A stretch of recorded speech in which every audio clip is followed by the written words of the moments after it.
Raiders versus Browns in Cleveland, Week 3. Jack Del Rio's Raiders on the road for the first time in 2015. Oakland has lost 12 straight away from home. Mike Pettine's Browns seeking a 2-0 start at home for the first time since 2004. It's Raiders-Browns here on the home of Super Bowl 50. Kickoff is next.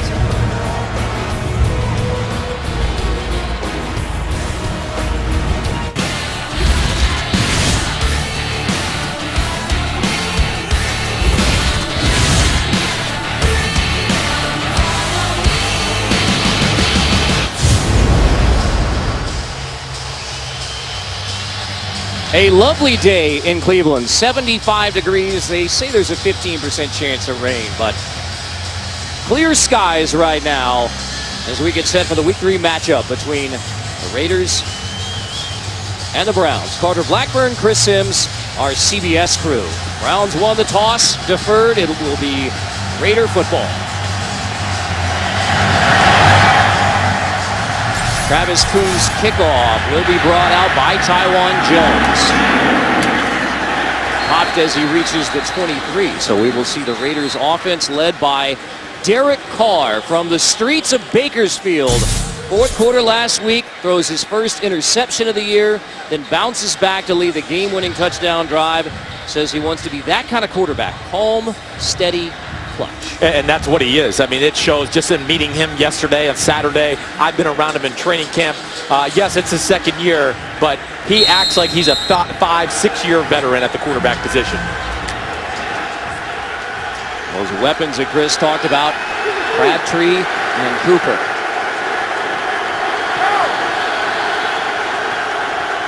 Marcel Reese in motion on first down. Derek Carr, quick hitter to the outside, wasting no time, finding Amari Cooper. Let's take a look at the rest of Bill Musgrave's offense. Center Rodney Hudson, major free agent signing from Kansas City, the 5th-year pro out of Florida State. Latavius Murray at running back, uninvited to the compound, finds 6th-round pick. Back up in his first 2 years, now the Raiders' featured running back. Cooper dropped the first 2 balls that were thrown to him last week. That's his first grab on the first play from scrimmage for the Raiders.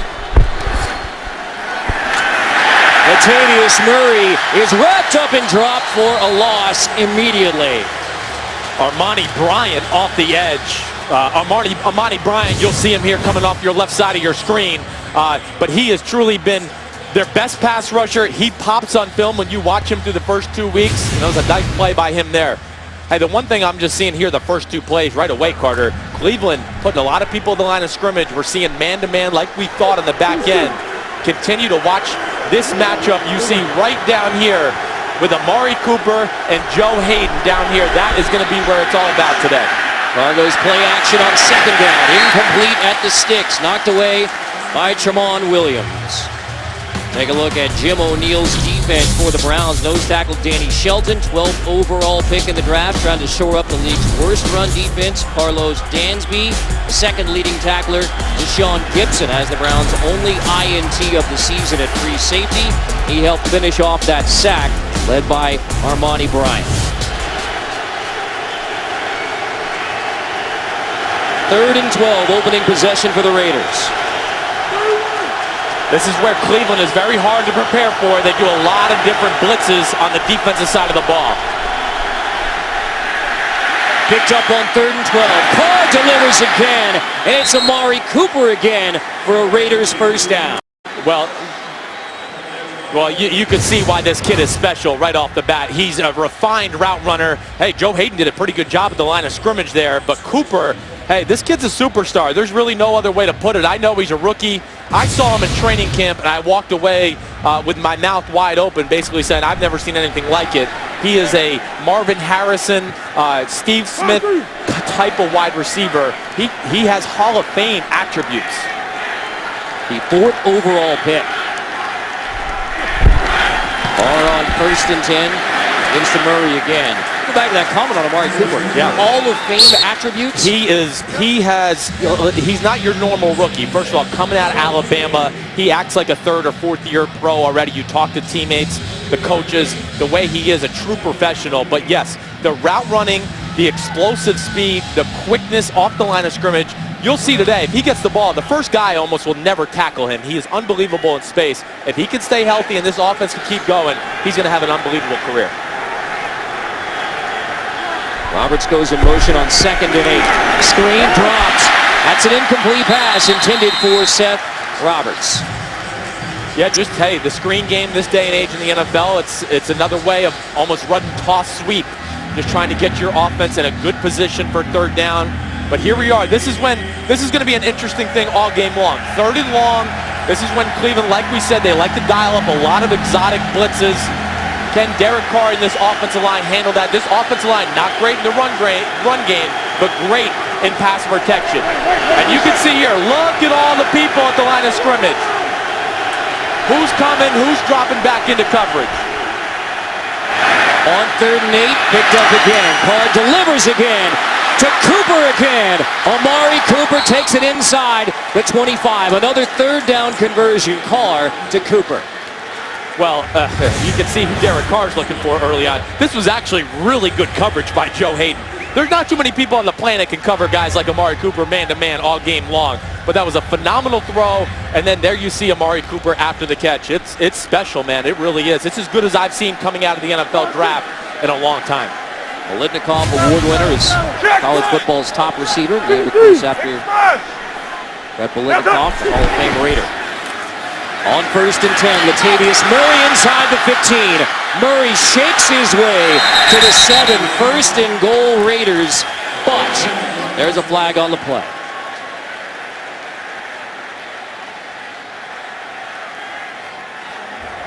Holding. Offense. Number 81. 10-yard penalty. Still 1st down. Clete Blakeman's our referee today. Well, I think the interesting thing is Cleveland is lucky there's a penalty there, but this has been an issue for the Cleveland Browns defense. It's these runs on the edge of their defensive line between the tight end and the tackle, or the outside part. That's where they were hurt against the Tennessee Titans last week. Cleveland's big in the interior, not necessarily big on the edges. I think it's something to watch out for here all game long if Latavius Murray can get on the edge and expose this Cleveland defense. Roy Hulu Jr. lines up behind Rivera, who then motions back to tight end. Paul. 1st and 20 complete. This time it's Michael Crabtree inside the 20 again for the Raiders. The thing that jumps out to me, and Michael Crabtree is a phenomenal number 2 opposite of Amari Cooper. Got size, good route runner, got maybe the best hands in football. That's how good they are. But the thing I'll say too, you can just see the confidence of this Oakland Raiders offense. After last week, what they did to Baltimore, that was a big stepping stone for them. And it's carried over right here into week 3. Jack Del Rio says it was validation of the confidence he thought the team already had. Take the screen. Carr rolling, bring it right back, complete inside the 15, inside the 10. That's Roy Hulu Jr., who sets the Raiders up for 1st and goal. No penalty flag this time. And really, it's a screenplay, but that was a great play by Derek Carr and Roy Hulu Jr. This screen should probably be out here. You can see the blocking, but Cleveland was all over it. Hulu adjusted his route.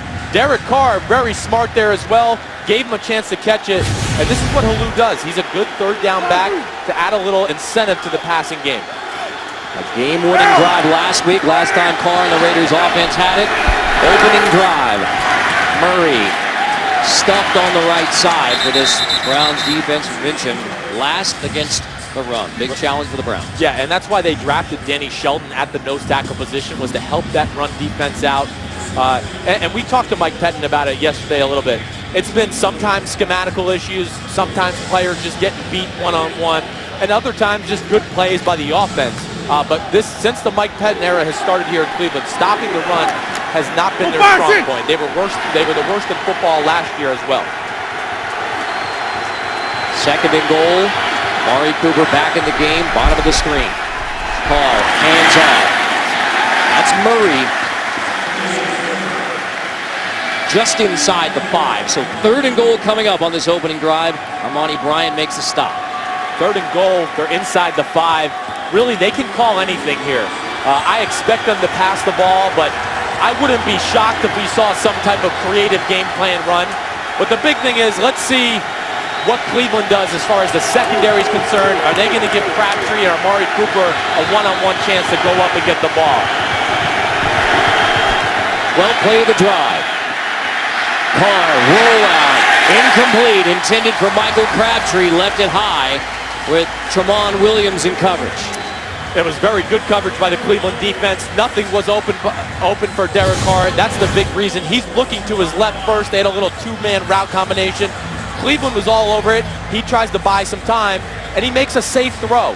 There's no point in taking a chance here early on, first drive of the game. Let's get 3 points and just get started off on the right foot. Well within Sebastian Janikowski's range, I'd say. Yeah, I would say so. I think he can make one from Oakland from here. From 23, so it's only the 2nd time this year the Raiders offense has taken it into the red zone and didn't put it in the end zone. Josh McCown and the Browns offense gets the football next. 3-0 start. Raiders on the Browns. 13 plays over 6 minutes, 27 seconds. Ends up in the Sebastian Janikowski field goal. 3-0 start for the Raiders on Mike Pettine's Browns. Janikowski's kickoff. Sean Brown at the back of the end zone will take a knee. Josh McCown and the Browns will take it from the 20 when we come back. The NFL on CBS is sponsored by Southwest Airlines. Book your low fare now at southwest.com. The Home Depot. More saving, more doing. That's the power of the Home Depot. And by Honda. The power of dreams.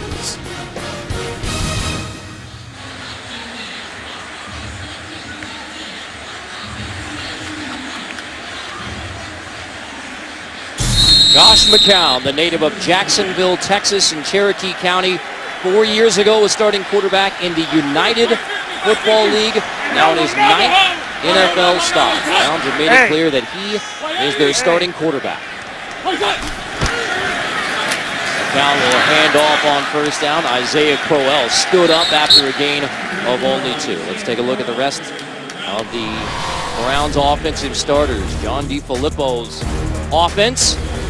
Left guard Joel Bitonio playing between Pro Bowlers Joe Thomas and Alex Mack. Bitonio may soon join them. Andrew Hopkins could be the beneficiary of the extra attention that Travis Benjamin is drawing in 2015. No, we got 5 off. Empty backfield. Crowell motions out. 2nd and 8. Josh McCown tipped, flag down. Pass is incomplete. Yeah, and they're going to get pass interference on DJ Hayden, it looks like. Or at least a defensive holding. Something over the middle there. Prior to the pass, holding. Defense, number 53. 5-yard penalty, push down Cleveland. That was Curtis Lofton, I was wrong. Nonetheless, I think the other thing to watch out, just you saw in that last play, man, this Oakland Raiders defense with Khalil Mack and Aldon Smith coming off the edge, that pocket collapsed in a hurry right there.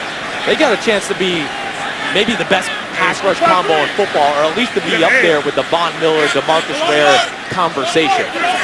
And yet 0 sacks. It's unbelievable. 2 weeks. McCown handing off again. It's Crowell. Again, not much there.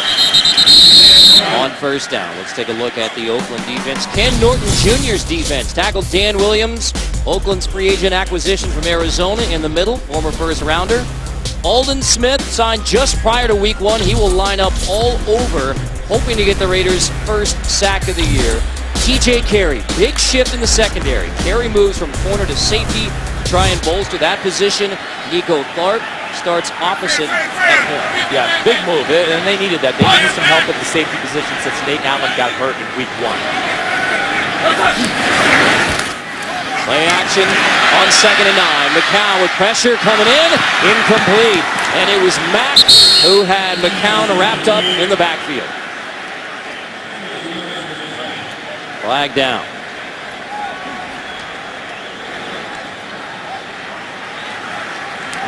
Holding. Offense, number 72. 10-yard penalty. Still second down. Well, there you go. I know they got no sacks, but they're all over the quarterback all the time. They're unbelievable. There's Khalil Mack on the bottom of your screen coming around the edge. Aldon Smith up top. And, sacks are a little bit of an overrated number. You can see they're just disrupting the quarterback the way they do. Play in and play out is almost just as effective. So you don't put much stock in the fact that there's 0 sacks right now for this year? No, I don't. I'm not worried about it. Like I said, it's about disrupting the quarterback. And I think Jack Del Rio told us too. He'd like the coverage to be a little better on the back end to give them that extra 1/10 of a second to get to the quarterback. Woodson playing single high safety on 2nd and long. The outside to the tight end. That's Gary Barnidge. So that means that Johnny Manziel is on the sideline as the backup again for the Cleveland Browns. What is next for Johnny Manziel? Well, just continue on the route he's on. He definitely has improved himself, his work ethic, his approach to the game. He is more professional. Coaches told us that. Players told us that. The play has gotten better as well. Just be prepared week in, week out. This is a crazy league. He'll get a chance again. There's an opening on the Verizon commercial. Josh McCown on 3rd and 8. Pumps, dumps, immediately wrapped up. Malcolm Smith drops Duke Johnson on 3rd and long. Well, they're trying to set the screen up here to Duke Johnson all along, but Aldon Smith, hey, this isn't his first rodeo on the right side of the screen. He rushes the quarterback, but realizes it. See him get in the way of the throwing lane, and good job by Josh McCown just holding it an extra second. Hey, that's a tough situation to be on against this Raiders defense. 3rd and long with those 2 pass rushers. I understand the play call completely. Opening drive punt. Andy Lee, the wealthier pro out of Pitt, 4-time All-Pro. That says he is most definitely a weapon. At the 25, shaking across to the 30-yard line. That's Carey. Mingo makes the stop. Derek Carr and the Raiders have a 3-0 lead, and the football next. The Cleveland Browns and Oakland Raiders join the NFL and all 32 clubs in celebrating Hispanic Heritage Month. As part of the celebration, the Browns presented Valentina Moxon with the NFL Hispanic Heritage Leadership Award before today's game. Valentina is the academic superintendent of SIG schools in the Cleveland Metropolitan School District. For more stories about Hispanic pride and culture from around the NFL, visit NFL.com/Hispanic Heritage. Carter Blackburn, Chris Sims, 1st and 10, second drive for Derek Carr and the Raiders. Rivera goes in motion, maybe too much motion on 1st down. Ball start. Offense, number 81. 5-yard penalty. Still 1st down. Last drive, extremely impressive way to open the game, but it was the Amari Cooper show right off the bat. Little quick fade, then the great route, the ability to make something happen after the catch. Got down in there in scoring position, didn't happen. Derek Carr was smart, and they got the field goal by Janikowski. So how happy are the Raiders with the 3-0 lead at this point? Well, all this talk about we having won on the road, Jack Del Rio, he reminded us and said, that wasn't our team. That was last year. That was the year before. So it has nothing to do with it. And I think he's exactly right. Listen, I'm an ex-player, and I lose sight of that fact at times because I'm a fan now and watching the game. But, yeah, when you're in the NFL locker room, this is a new year, new team. And last year's woes have nothing to do with Jack Del Rio and the way this franchise is right now. Since 2012, only 2 road wins. One of them November 2013 at Houston, the last road win for the Raiders franchise. But Gibson gets the tackle for loss on 1st down. Ball from the shotgun, 2nd and 15, slant, Amari Cooper again to the 35. That's why I circled it before the snap there. This is going to be an ongoing theme because this guy is going to be impossible to cover all day long. This is the defense they play, and Joe Hayden's one of the best corners in football, but this is a tough task. and he's going to have some balls caught on him as the day goes along. Impossible to cover Cooper at this point, even Hayden? Yeah, yes. I don't think some of these top-tier receivers in football, some of these defensive coordinators are being a little unrealistic right now, I think, in asking their corners to run around with the Julio Jones and the Amari Coopers of the world and think they're going to cover them all the time. Top of the screen.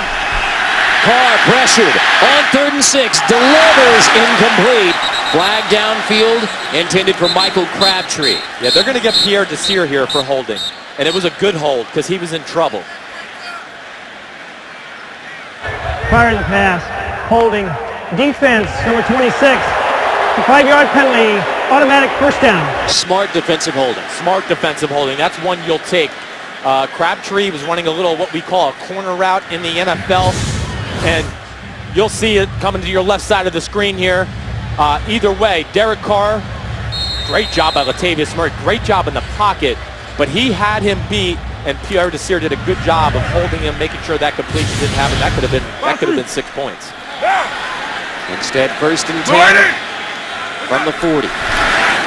Carr is going to hand off again. Latavius Murray. He is shoved back immediately by Craig Robertson, the 4th-year pro from North Texas. Well, I don't think, like we talked about a little, I don't think this is where you're going to make your money in the run game against this Cleveland Browns defense. You know, big Danny Shelton in there in the middle. He's going to make a mess of things. And like we said a little bit in the opening, Cleveland has had issues stopping the run on the edge of their defense. We saw the big run by Latavius Murray early. It got called back. If I'm Oakland and Bill Musgrave, offensive coordinator, I try to attack the edge of this Cleveland defense in the run game. 2nd and 10, instead straight up the middle again, same result.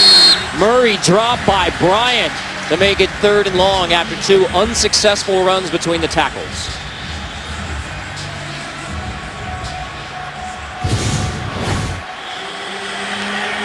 Well, here we go.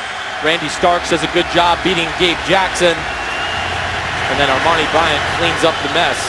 3rd and long. Derek Carr has been very good so far. And you know who he's going to be looking for. Number 89, right in the bottom of the screen. Instead on 3rd and 11, batted away, incomplete, intended for Crabtree. Pierre Desir once again. Same route we just saw him get holding on, basically. Desir, he's a talented kid. He really is. He's got good size. He's a good matchup for Michael Crabtree. 6'2", can disrupt you at the line of scrimmage. And really, Crabtree was open there. Derek Carr's got to let that ball go a hair earlier or put a little more pace on it. That should have been a completion. Desir had the defensive holding, but a smart defensive holding earlier knocks that one away on 3rd and long. Marquette King had a 70-yard punt last week. The dangerous Travis Benjamin from the 15. Shaking his way out of bounds at the 20. So matchup number 1 in that punt game goes to the Raiders. Josh McCown and the Browns, 2nd drive next. The NFL on CBS is sponsored by Bud Light. Make the right call. Drink responsibly. And by FanDuel, the leader in one-week fantasy football.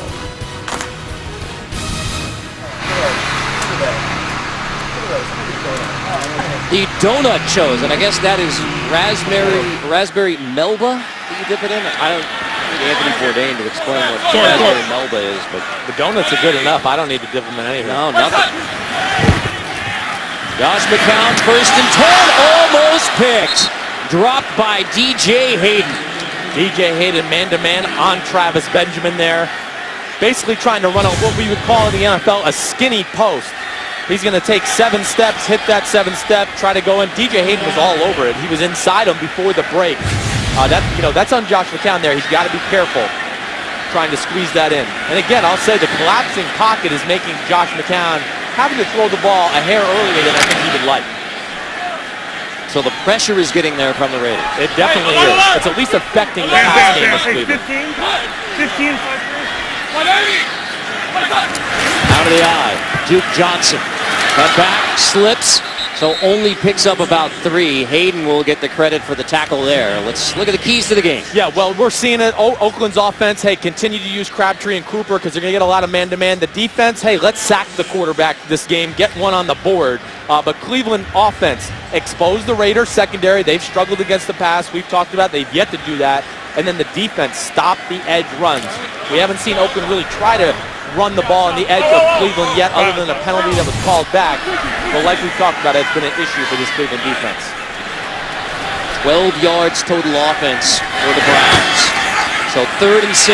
McCown pressured again, delivers on 3rd and long. It's Brian Hardline, the 7th-year pro from Ohio State. Lenox High School, the local favorite. Yeah, definitely one of the local favorites. Just a talented receiver, got better size than people realize, 6'2", 6'3". This was a great job by Josh McCown, just hanging in there in the pocket. It's about a 12-yard curl route. And finally, Cleveland gets a first down. Rest your defense, get this offense in a little bit of a rhythm.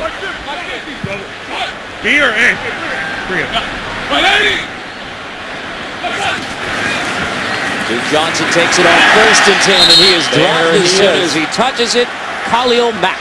He's unbelievable. He really is. Joe Thomas even said it to us. Joe Thomas said here to us earlier in the week, he's the best defensive player he played against last year. He is unbelievable run game and pass game. There shoots the gap. Tight ends can't block him. So I do think it's part of the game plan. You got to stay away from tight ends being one-on-one. He is a true man-child, as I would like to call him. Focused on basketball in high school, so lightly recruited from Florida, ended up at the University of Buffalo. First-round pick in 2014. McCown pressured again, and he'll drop it, and there is the first sack of the year for the Oakland Raiders defense. Not the guy you would expect to get the first sack, Ray Armstrong, who used to start at the Sam linebacker position, but now Aldon Smith starts there. Cleveland was really trying to run a little fake runaway screen to the backside, but Armstrong was in the way. McCown couldn't throw it, and then he gets the nice sack. Ray Armstrong, first sack of the year for the Raiders. From the U, played safety in college a little bit at the University of Miami. Now he's playing linebacker. He's a good little player, great in pass defense.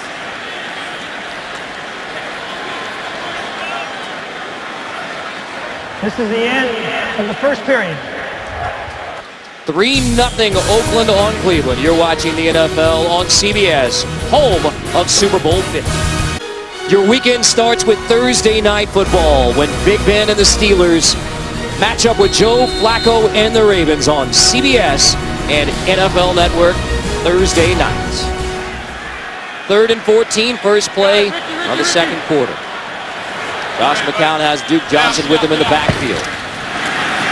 McCown pressured again by Mack, delivers. Barnidge makes the catch, but short of the first down. Yeah, there again. That's why sacks are overrated at times. You see the pressure that affects Josh McCown a little bit. He can't sit there, wait an extra second for maybe somebody else to get open down the field. Curtis Lofton makes the stop. McCown 4 for 5 to begin, but Andy Lee on the punt for the second time for Cleveland.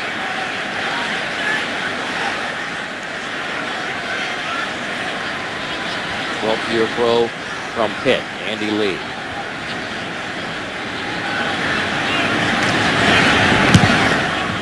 It's it at the 37.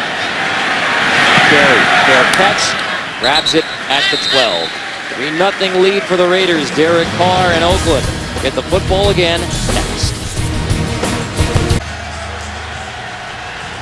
Never miss a moment of football action with the CBS Sports app. Every play, every story, every highlight, right as they happen. Download the CBS Sports app now. Carter Blackburn, Chris Sims, 3-0 Raiders on the Browns. Derek Carr, play action on 1st and 10. Time to throw. Carr downfield, knocked away. Intended for Michael Rivera. Dante Whitner, the strong safety in coverage. Nice coverage by Dante Whitner. But you'll see it. It's man-to-man a lot of the time with Cleveland. And Dante Whitner's job there was to cover Michael Rivera. Did a nice job of that. And Carr made the appropriate throw. There was nowhere to throw it. Give your guy a chance. 3-0 Raiders, but it feels bigger than that at this point. It does. They are certainly controlling the tempo of the game right now.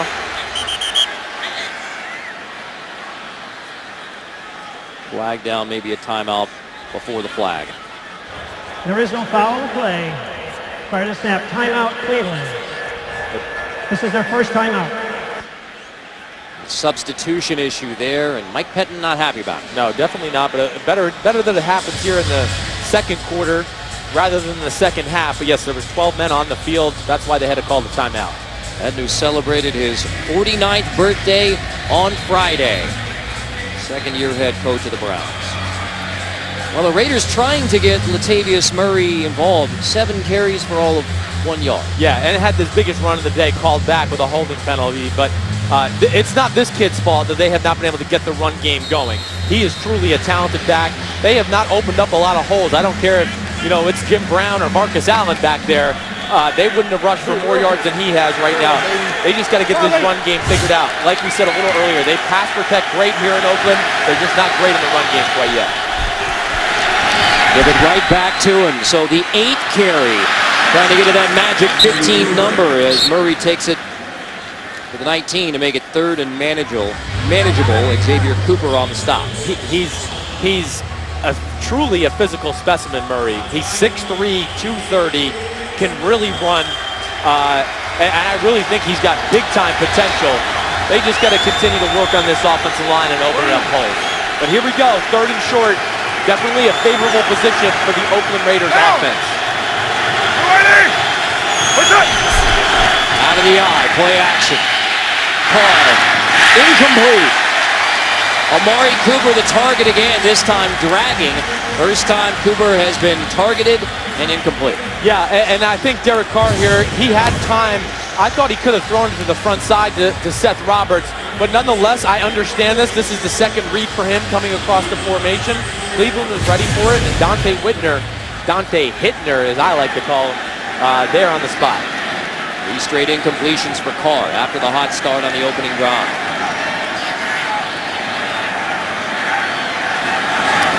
Marquette King hits it at the 14. Not his best, so Benjamin has a chance. Shaking from the 40. Benjamin flagged down as he gets near midfield. The explosive Travis Benjamin, 78-yard return last week.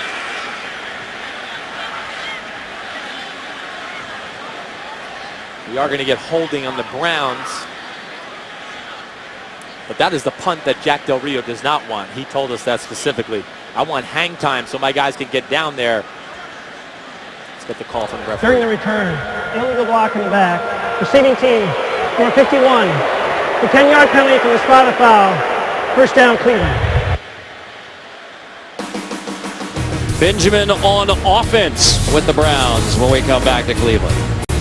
On Tuesday, Cleveland's Craig Robertson and K'Wan Williams visited a local elementary school and hosted an NFL flag football clinic where they took on the role of phys ed teachers, coach students during the event. The clinic, part of the NFL's Play 60 movement, which encourages children nationwide to be active for at least 60 minutes every day. So for the first time since 2007, Josh and Luke McCown both starting on the same day, or the 4th time it's ever happened. Josh talked about the perseverance that both he and Luke have shown to be in this position in 2015. Yeah, it really is impressive. I mean, 7 years ago, 8 years ago, basically the last time they made the start. Shows you their work ethic, shows you, like you said, their perseverance. But both guys are talented. I played with Luke down in Tampa Bay for a number of years. He's a great guy. You might have seen him on the new Verizon wireless commercials, which are funny. And Josh was really good, too. He goes, we made a guy that was not funny, which is remarkable in itself. But good to see it. They're good people, and they got a lot of talent as well. Older brother Randy played at Texas A&M as well. Yes, I played against them. Yeah, and Jacksonville, Texas. Right, right. And you can see the Saints with Luke McCown at the helm. They're winning, beating Carolina Panthers right now, and he's having a very good day. Josh McCown on 2nd and 6. Deep shot incomplete.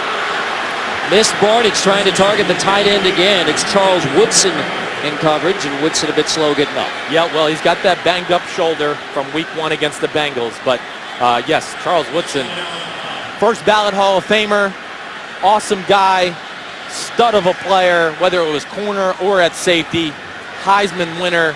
To be playing safety at his age is truly remarkable. 18 years in the NFL just tells you his love of the game, his work ethic in the offseason to keep his body in tip-top shape. Second leading tackler this year, even with the shoulder issue. Cleveland takes its second timeout. And you can hear some impatience growing with the Cleveland fans in this offense. And now total yards only 40. Johnny Manziel is on the sideline. Can Josh McCown get the Browns going? The NFL on CBS is sponsored by Clean Crisp Coors Light. Geico. 15 minutes could save you 15% or more on car insurance. And by the Lincoln Motor Company and the entirely new Lincoln MKX. Sword! Out of the Browns timeout. This is third down for Josh McCown. Slant incomplete. The Browns will punt again. Charles Woodson knocks it away, but there is a flag down. They're going to get Charles Woodson, I think, on some holding here. This is a tough call. Also the intended receiver. Oh, no, looks like they're going to call offensive. Pass interference.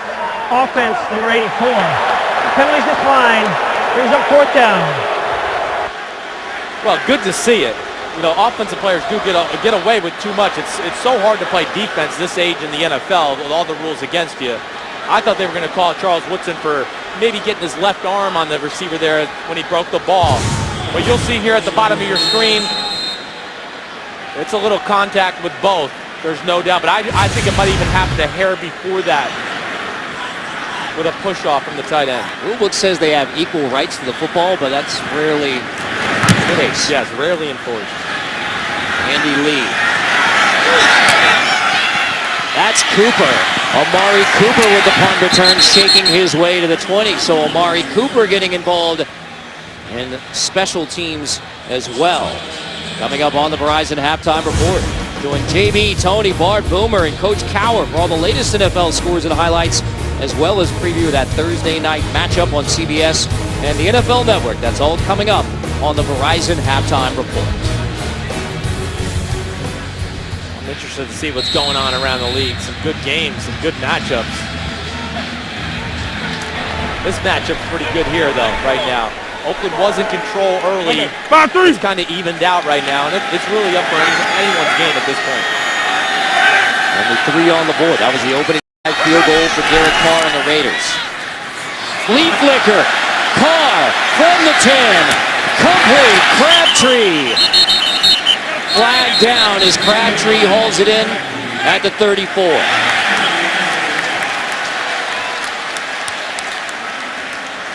They're going to get Amari Cooper, looks like, down the field.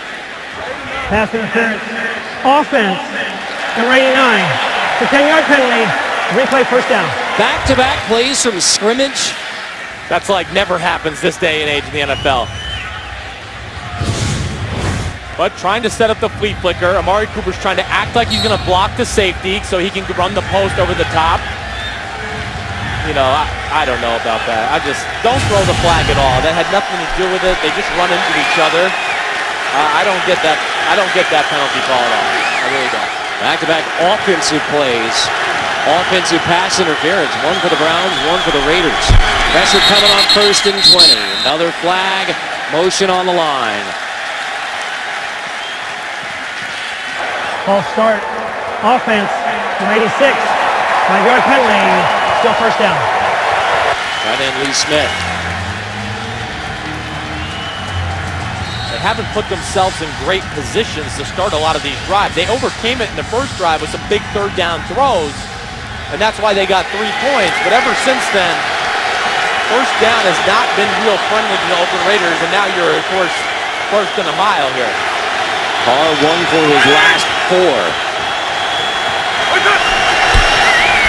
On 1st and 25, Latavius Murray only gets to the 9. Let's check in with JB and Tony for an update. Carter. Andy Dalton having quite the half. Yeah, he's run for a touchdown. And look at this ball. That ball is on a rope. That's a laser to Marvin Jones, 16 yards. Cincy all over Baltimore, 14-0. Ravens have never started 0-3. Carter Blackburn, Chris Sanders. Thank you, JB. Latavius Murray gets the handoff on second down and takes it to the 15. Jordan Poyer there on the stop. Big thing there is Cincinnati's for real this year. I think everybody needs to recognize that. I'm not shocked that they're going to go into Baltimore and possibly get a win. Andy Dalton ready to take the next step? I do think he is, and I think they're ready for him to take the next step. It's no more coddling Andy Dalton. It's, hey, you got to go out there and get it done this year. There was an opening drive field goal for the Raiders here in Cleveland, but 3 still on the board, and the Raiders facing 3rd and long. Play clock's running low here. Raiders might have to call a timeout. Carr trying to hurry him. They do get the snap off. Derek Carr, check down. That's Murray. Across the 20, gets to the 25. So still short of the first down, but Carr just takes the check down, and Dansby makes the stop. Yeah, one of the first snaps all day. We didn't see Cleveland play. Cleveland didn't play man-to-man defense. They dropped everybody back into a deep zone. That allows you to keep your eyes on the quarterback and whoever catches the ball. Now everybody can rally to the tackle like we're seeing right here. And they do a good job of not letting Murray get the first down. Travis Benjamin awaits near the 30. Back-to-back 3 and outs now for the Raiders. Marquette King facing heavy pressure. Contact and a flag. So Benjamin backs up at the 11. Shakes his way across the 15, gets to the 25, but the Browns going for the punt block. Hit Marquette King. Roughing the kicker. Defense number 51. The 15-yard penalty from the previous spot. First down, Oakland. That's on Mingo.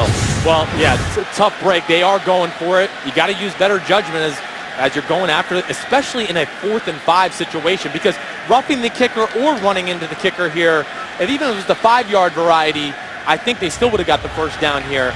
But unnecessary. Now it puts the defense in a big-time disadvantage. They were just sitting on the bench thinking, okay, we can rest up. And now they're back out here. So they had back-to-back 3 and outs, forcing Marquette King to punt again, and now handing the football right back to Derek Carr and the Raiders. Right. And those are the little things that, you know, Cleveland's, the Oakland Raiders of the world are trying to overcome those little mistakes that affect your team from not being a winning football team at the end of the season. Neither of these teams have been to the playoffs since 2002. Crabtree makes the grab, flag down. Wednesday, don't miss the premiere of the new medical drama Code Black. Academy Award winner Marcia Gay Harden stars, premieres Wednesday 10/9 Central, only CBS. Let's check the flag. Yeah, I'm not sure what they're going to call here.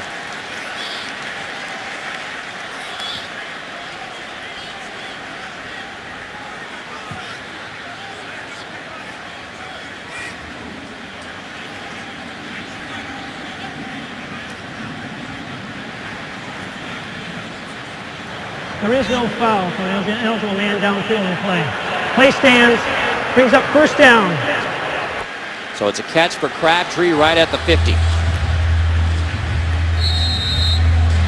So they were going to call an eligible receiver down the field. I didn't see it. I did not think that was the case. But good job by Crabtree there. The veteran receiver settles down in the zone. Carr makes a nice accurate throw.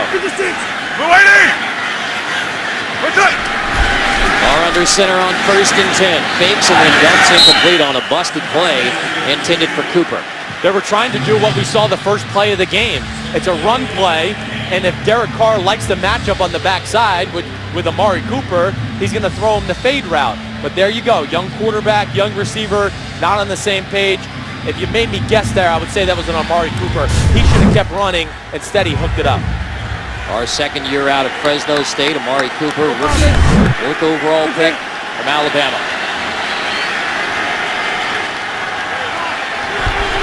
Here's in the backfield, takes the handoff on 2nd down. Flag is down. Blues brought down at the 37 by Whitner.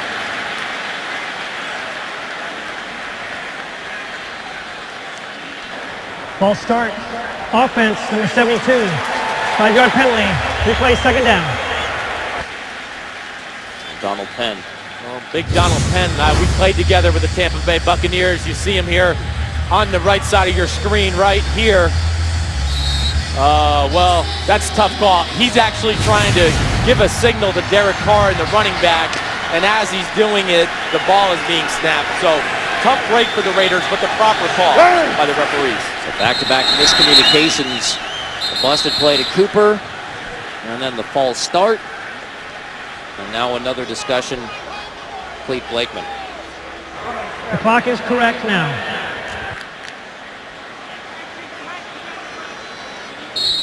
Fire to 2nd and 15. A lot of referee discussions here. Yeah, there is. A lot of flags. This was a 3 and out for the Raiders, but roughing the kicker has given Derek Carr and Oakland a second chance. 2nd and 15. Carr, time to throw, finds Amari Cooper, slipping away at the 36. Cooper spins inside the 20. Amari Cooper leads the Raiders into the red zone again. All right, well, hey, it's a little in-cut right across the middle of the field. There's no way Dante Whitner is going to be able to cover Amari Cooper one-on-one. And then you just, again, you see the explosive speed to Sean Gibson, his ability. But right over the middle of the field, Carr does a great job seeing the hole in the zone underneath. To Sean Gibson, one of the underrated free safeties in football, truly good. But Amari Cooper, again, you just see the special talents this kid has. Already over 100 yards. With 8:15 to go in the second. That's Latavius Murray trying the left side, inside the 10. Another flag down.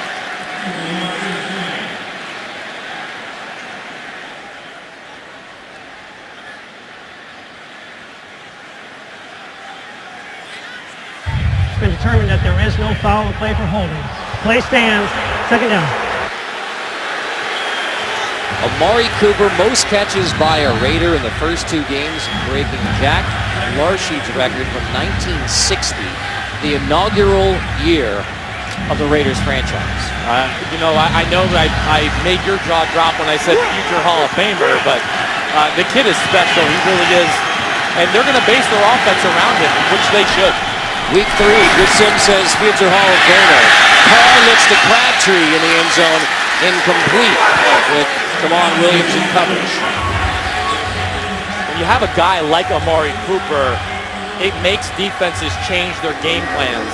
And now as they change their game plans, you can do other things within your offense off of that. That makes the Michael Crabtrees, the Latavius Murrays better because, hey, the Cleveland Browns or whoever the opponent is playing the Raiders, they got to worry about the matchup with Amari Cooper. Browns defense held him to a field goal.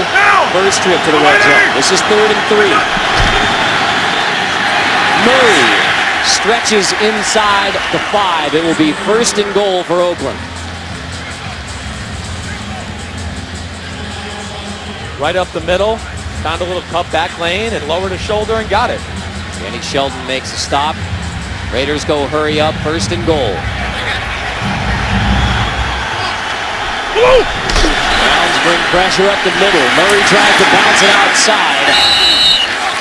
It's maybe a yard. Shelton again leads the way. That's big Danny Shelton, the rookie nose tackle from Washington. Yes, and he is immovable in the middle. I mean, he is a true 3-4 nose tackle. That's why they had to get him. It takes 2 people to move him out of the way because he's basically 2 people in one as it is. 2nd and goal. Carr out of the shotgun. Play action to Murray. Flings. Complete. Touchdown, Raiders. Holmes makes the grab.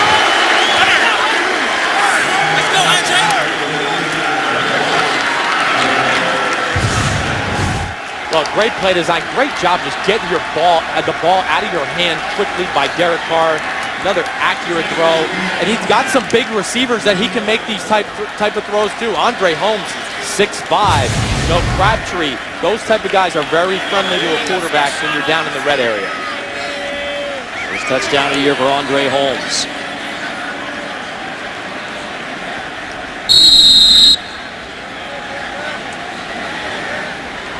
Sebastian Janikowski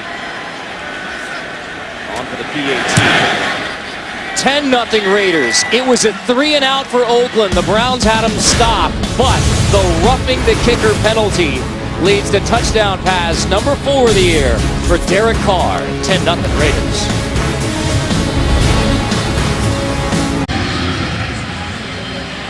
Holmes gets the touchdown catch from Derek Carr, capping that 11-play, 80-yard drive that should have been a 3-and-out. Should have been back-to-back 3-and-outs.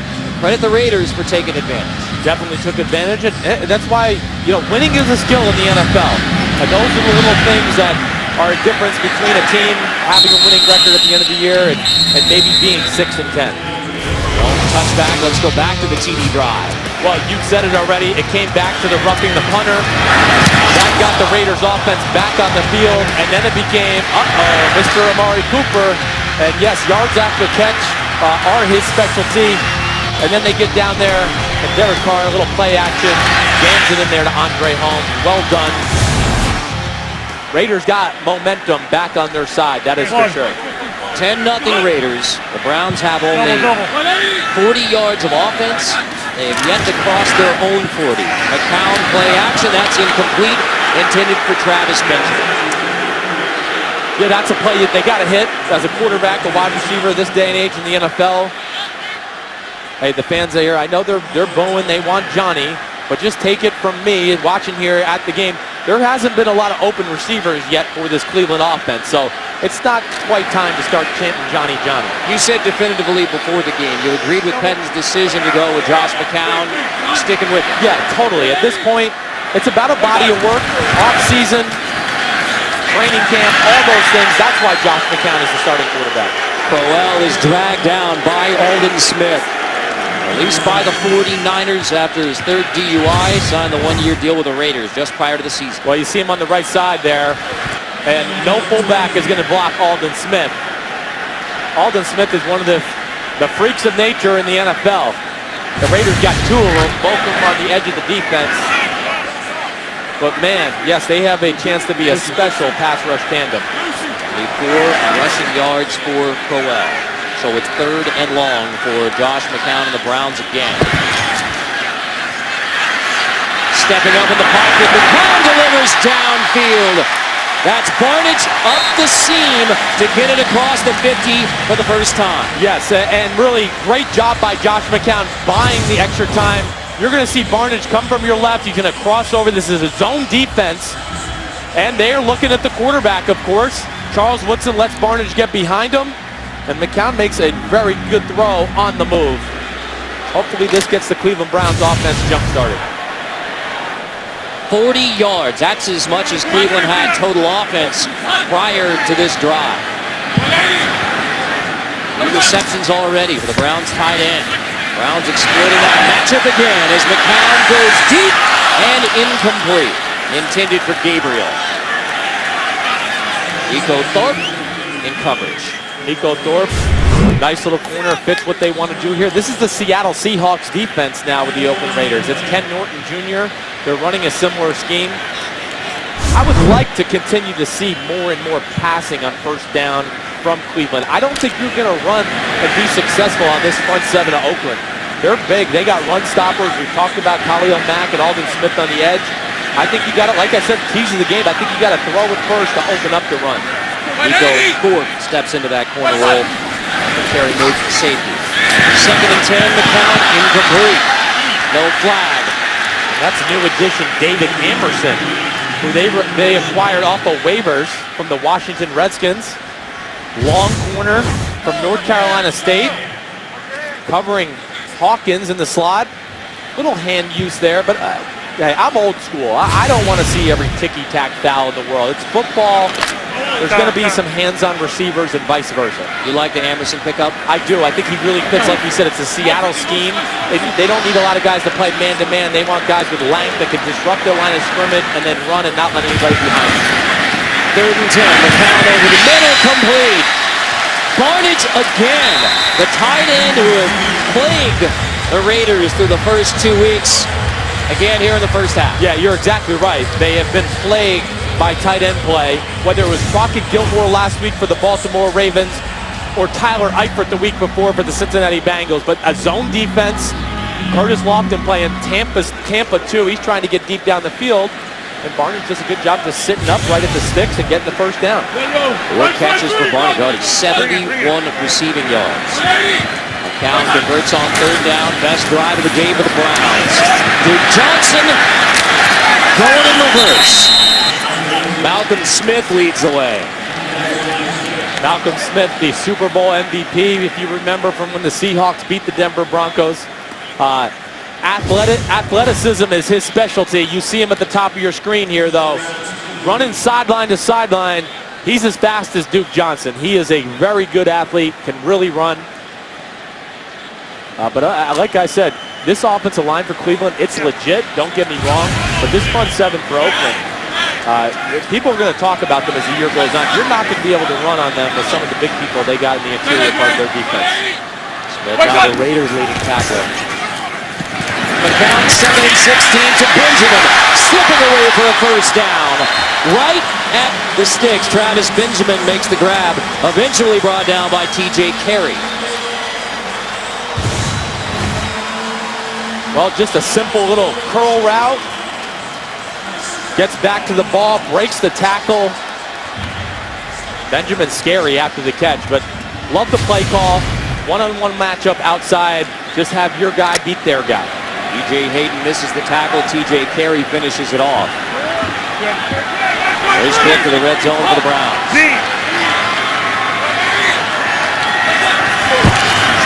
Josh McCown will hand off. That's Crowell. Finds the edge. Running away from Woodson. Diving for the pylon. Stop just shy. Well, great run by Crowell. Pushes up in there. Nothing in the middle there. The play design was for it between the tackles. But for a guy that's 220 pounds, he's got the ability to bounce the ball outside. He sees there's nothing there. Charles Woodson, he's not as fast as he used to be. Loses contain. 74 reports is eligible. 74 is eligible. Carey makes the stop. Just shy. So Irving eligible receiver on 1st and goal. McCown to Crowell. Stood up, driven back. It'll be 2nd and goal for the Browns. Well, this is just power on power. You got Alex Mack, Joe Thomas, Joel Bitonio at left guard. And all these big people you got for the Oakland Raiders. This is going to be some smash mouth football. This is a 2-minute warning. Tuck and Williams make the stop to force 2nd and goal. By far the best drive of the day for the Cleveland Browns. 2nd and goal. I think we're going to see a pass here. 2nd down will be the down to do a little quick play action. There's the play action. McCown tosses, incomplete. At the last moment, knocked away, was intended for Barnidge, the tight end again. Malcolm Smith punches it away at the goal line. Very good job by Malcolm Smith. He's really, there you see Barnidge coming across the formation. Malcolm Smith out in the flat, you see there, but he reads the quarterback in the play, shows his athleticism, and makes a big-time hit to knock the ball out. Clearly incomplete, making it 3rd and goal. Would have been his 5th catch, the tight end Barnidge against this Raiders defense. 3rd and goal. Crowell, straight ahead, shot back. Curtis Lofton, I think he was the first guy there. And Williams helping out on the goal line stand. Yes. Dan Williams is as good a nose tackle in football. You're going to see. Oakland takes its first timeout. Yeah, it was Curtis Lofton, Dan Williams combination. Curtis Lofton, a great free agent acquisition from the Saints. This will be a 30-second timeout. A 1st and 2nd down run thumper. That's why they brought him here. It's just tough football between the tackles. He can make the hits. Minute 46 away from the Verizon halftime report. KB, Tony Bart, Boomer, and Coach Cowher.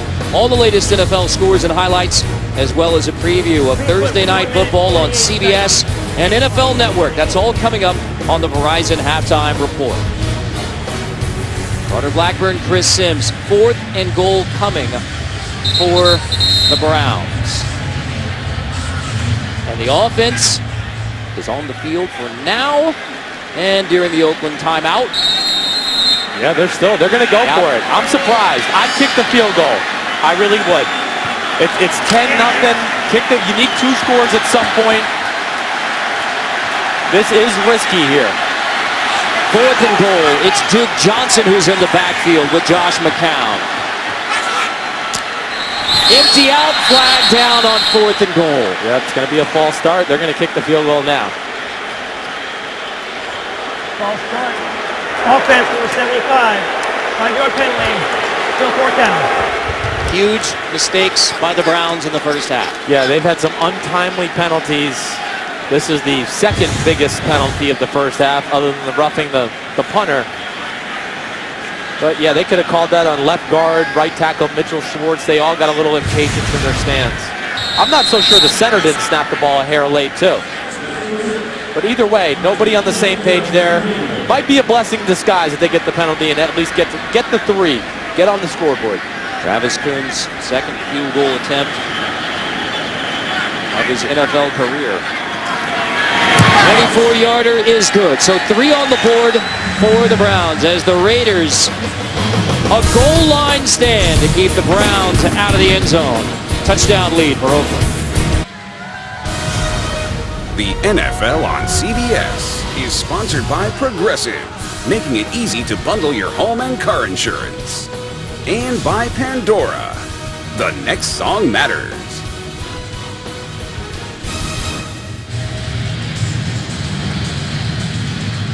Raiders trying to win in the Eastern time zone for the first time since December 2009. And with the Raiders defense holding McCown and the Browns out of the end zone, it's a touchdown lead, 10-3 at the end of by far the best drive of the day for the Browns, yes. But only 3 on the board. Yeah, but still a good drive. And I think most important there is you got the defense off the field a little bit, and then you get a little confidence in your own pass game. Tywan Jones brings it out across the 20. Jones across the 30 with 1:39. Oakland 2 timeouts left in the half. Robertson makes the stop. So remember back to that last Raiders drive. That was the one that was the 3 and out, and then roughing the kicker on Marquette King, and on the punt, and then Derek Carr, and the Raiders took advantage with a touchdown drive. Yes, and Cleveland, this is a big series for them. I think Oakland, they're going to push the limit here. They know they got to kick the ball off to the Cleveland Browns in the second half, so they don't want a 10-point swing. They're going to try to get at least into field goal position here. Latavius Murray on the left side. The hole opens up for Murray, and he takes it to midfield, right on the Browns logo before Gibson finally brings him down. Yeah, and there they go. That was a nice little play. Little pulling guard action.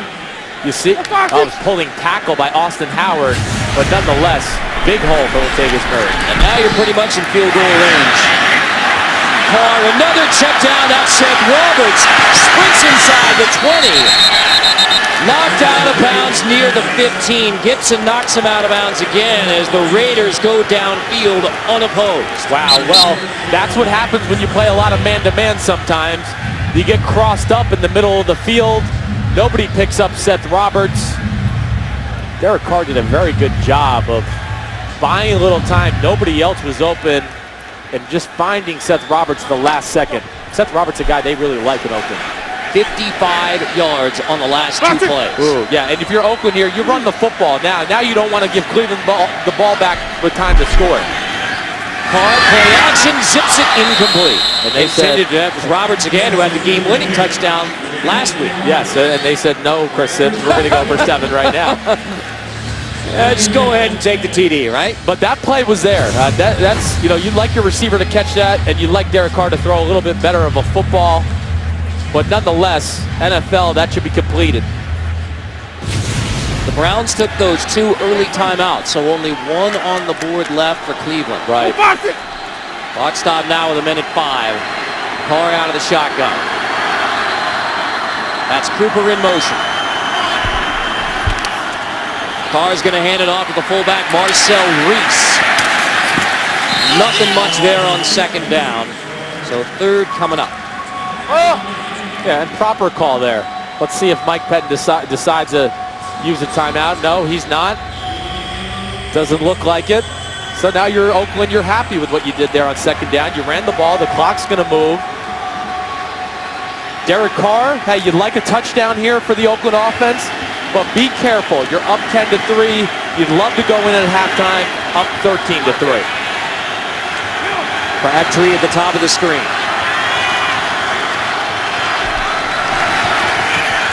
Carr looking to Cooper. It's caught. Touchdown, Seth Roberts hauls it in. Unbelievable throw. Really neat route by Seth Roberts. He almost runs a little wheel route. Watch this. He's going to sit down like he's going to sit in the zone, and then he's going to wheel out of there. He's matched up with Christian Kirksey, second-year player out of Iowa.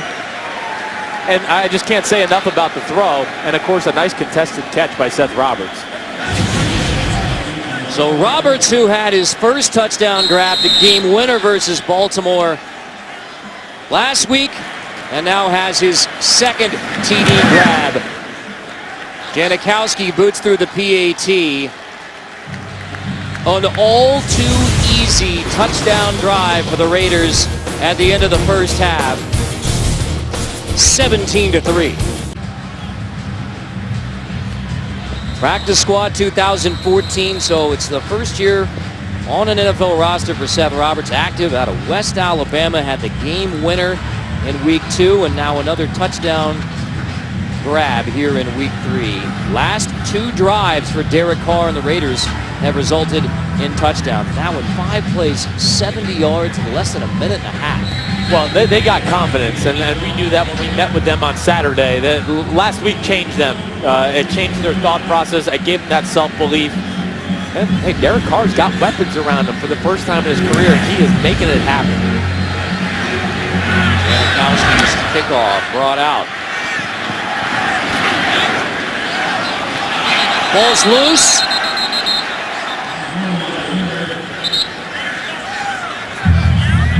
Drone on the return. Raider football. Moving the field. Returning to front of the ball. Recovery by Oakland. First down, Oakland. Wow. Holmes recovers it with 14 seconds.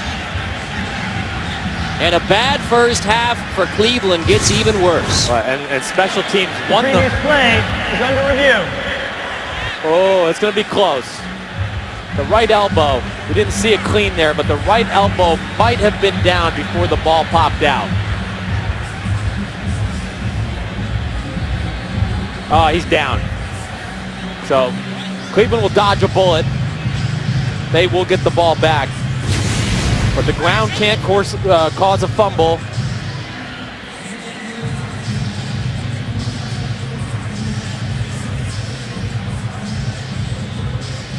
But nonetheless, special teams have been a little bit of a struggle here for the Cleveland Browns today. Under review on the fumble, with the Raiders already up 2 touchdowns. 17-3. That fumble by Drone on the kick return under review. Inside of the 2-minute warning. After reviewing the play, the return man's elbow was down on the ground prior to losing control of the ball. Therefore, he's down by contact at that spot, which is the 17-yard line. So it'll be first and 10 from the 17.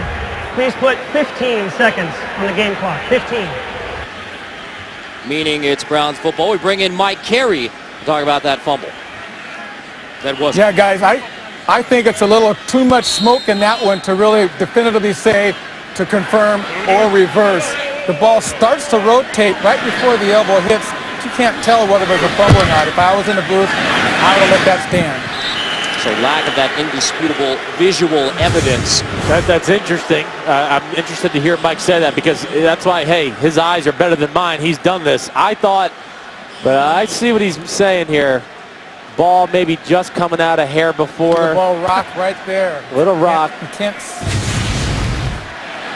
But nonetheless, Cleveland ball, and they avoided disaster here in the first half. Thank you, Mike. Disaster.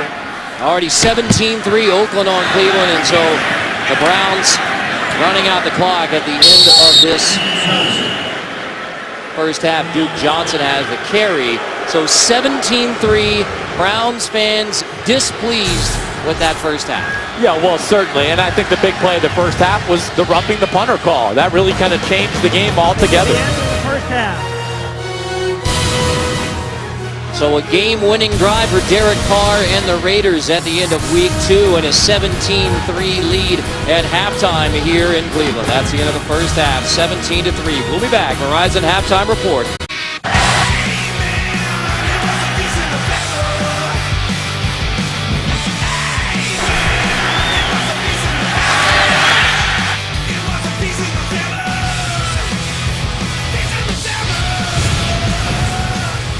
A pair of touchdown passes for Derek Carr in the first half and a 17-3 lead for the Raiders on the Browns start of the third quarter. Now let's take a look at the DirecTV Ultimate Picture Cam. It was Derek Carr, the second of those TDs to Roberts, finishing it off with his second career touchdown. Carter Blackburn, Chris Sims. So we know this, and I think everyone in Cleveland knows this. The Browns didn't play well in the first half. Right. How well did the Raiders play to get this 2-touchdown lead? Well, they were impressive. They came out, made a great first drive to get a field goal. Then it was a little bit of a stalemate there for a while. But the big play, I think, was the roughing the punter on the Oakland Raiders punter. Then gave the ball back to the Raiders. They get the ball, go down, score a touchdown, and really change the whole dynamic of the first half. We saw the Roberts touchdown grab, his second career, but this was the biggest play for him in the first half. Yeah, this set up the second touchdown, no doubt about it. You're going to see Michael Rivera sit over the middle. Crabtree's going to clear it out with the post, and then Seth Roberts come across the formation. You'll see all the unvoided space here by the Cleveland Browns defense. Nobody's open front side. Derek Carr does a great job getting back, finding Seth Roberts, and this set up that second touchdown pass to Derek Carr and Seth Roberts. But nonetheless, Derek Carr and company on the offensive side of the ball, it's showing that they gained confidence from last week, and it's showing that they got some talent on this side of the football. Big plays for the Raiders, including that all-too-easy touchdown drive at the end of the first half. The Browns won the opening toss and deferred to the second half. So it is Browns football, and it is Josh McCown out to begin the second half. So the lone scoring drive of the day for the Cleveland Browns was when the Oakland Raiders had the goal line stand to keep them out of the end zone. Browns settled for the field goal. That was the only trip to the red zone for Mike Pettine's Browns in the first half. Right, and it was a good drive regardless. But I think the big thing, too, the guy gave their offense some confidence, I would believe, the Cleveland Browns. And, yeah, there's Johnny Manziel, but it's not time for that quite yet. Josh McCown has hit all the receivers that have been open. I haven't seen a play where I've said, ooh, man, he should have hit that wide-open receiver, other than maybe one throw to Travis Benjamin. Well shoved back as soon as he grabs it. Woodson Mack there on the stop. Already 2nd and 8. Josh McCown, this is his first home start with the Cleveland Browns. 9th NFL stop in his 13th season. Finished his college career at Sam Houston State, began at SMU. Native of Jacksonville in East Texas. Play action on 2nd and 8. McCown, deep shot, hit as he throws, intended for Benjamin, just overthrows him with Hayden there in coverage. DJ Hayden. Well, yeah, he had Travis Benjamin, but again, it goes back to the pass rush. You're going to see Justin Tuck there. He hits McCown just as he's throwing the football. But again, like we talked about, it's not always about sacks. It's about making the quarterback have to throw the ball from uncomfortable positions or maybe a hair quicker than he would like. And Justin Tuck gets in there to effect the throw. 7 for 16 now for McCown. 1 sack, but lots of pressure from the Raiders.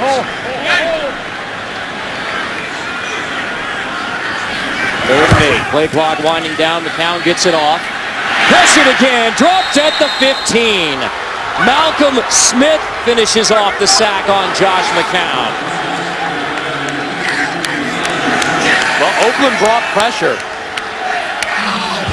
They blitzed. They covered in the back end, but Malcolm Smith up top on Isaiah Crowell. just a good job and effort there, because really that was a pretty good blitz pickup by the Cleveland Browns. There was just nothing open downfield, and McCown had to hold it, and Malcolm Smith did a good job. Just keep going after the quarterback. Bringing out to begin the second half of the Browns. Andy Lee hits it at the 6. Amari Cooper lets it hit at the 35 and takes a big roll. Cooper bobbles it all the way back at the 15. Cooper looking for help, and Amari Cooper takes it all the way back inside the 10 before the Browns finish off the rookie Amari Cooper. Kirksey finally finishes it off as Cooper goes in reverse in the punt return.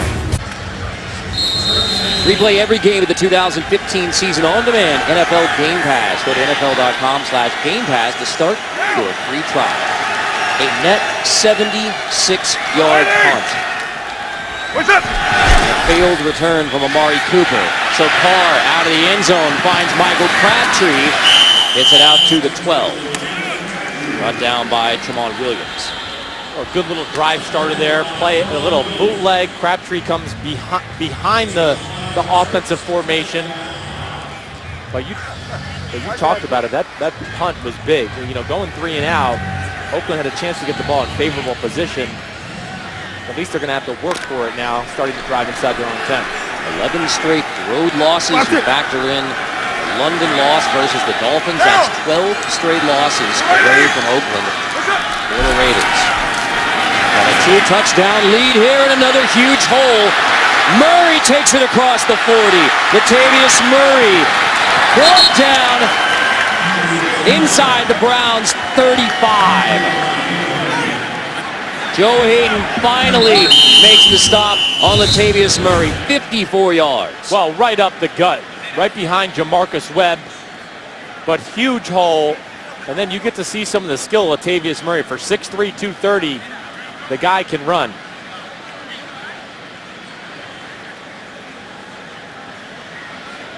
But really nice open field running. If you saw this guy in person, he looks a lot like Adrian Peterson in his uniform. Joe Hayden down at the end of the play as we step aside. The NFL on CBS is sponsored by Southwest Airlines. Book your low fare now at southwest.com. FanDuel, the leader in one-week fantasy football. And by Dodge.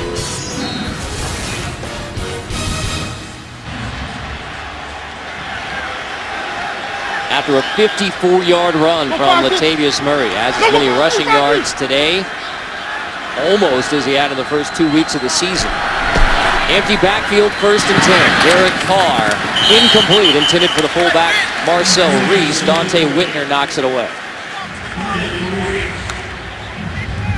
Well, Marcel Reese is a nice little player for this Oakland offense. He can do it all. He can play tailback, tight end, fullback. We talked about that with Derek Carr yesterday. He said he's like having another quarterback on the field with him. He really understands the whole offense, whether it be protections, running routes, the routes down the field. A true student of the game. In fact, Derek said Marcel doesn't like it when Derek will point out a protection. He said, I got it. 2nd and 10. This is Taiwan Jones with the handoff. Shoved out of bounds as he is near the first down. Just short, and that is Joe Hayden headed to the Browns locker room.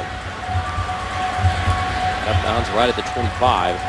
Running behind Rodney Hudson. It's Desir who's into the game now for Joe Hayden. Well, they got the Cleveland defense guessing a little bit now at this point because the pass game's been working. We've seen a few run game holes. And that's tough when you're a defensive coordinator like Jim O'Neill for the Cleveland Browns. He's not sure what to call at this point. Oakland's got the pedal on the metal. Murray behind Carr, takes it on 3rd and 1. 1st down as he reaches the 20. Desir, who's into the game because of the Hayden injury, makes the stop on Latavius Murray. It was a good thing he made the tackle too, Carter, because this could have been a touchdown right here. This has been the issue. Bouncing balls outside, bouncing the run game outside. Cleveland has not been able to stop it, but that might have been a touchdown-saving tackle by Pierre Desir. 109 rushing yards for Murray. That's exactly what he had in the first 2 weeks. So they're getting it going. They got a big, powerful group, the Oakland offensive line. And maybe this is what gets the run game jump-started from here on out.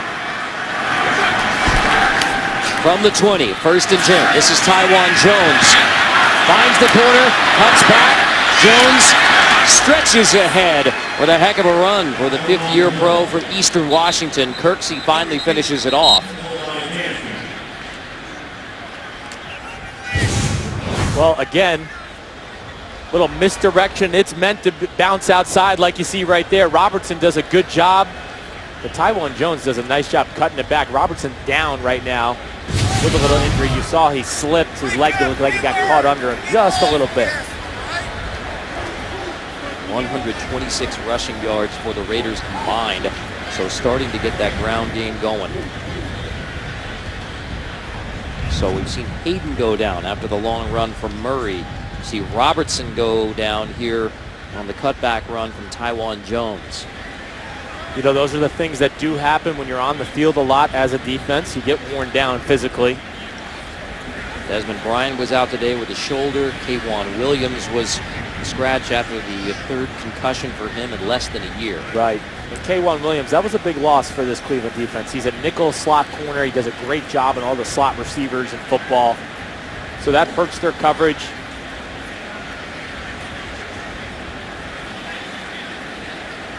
But one thing about Cleveland, they got to learn, someone's got to set the edge in the running game. And when I say set the edge, they can't let these, they got to funnel the running backs back into the middle of the defense. Too often you see plays like we did there where running backs get outside scot-free.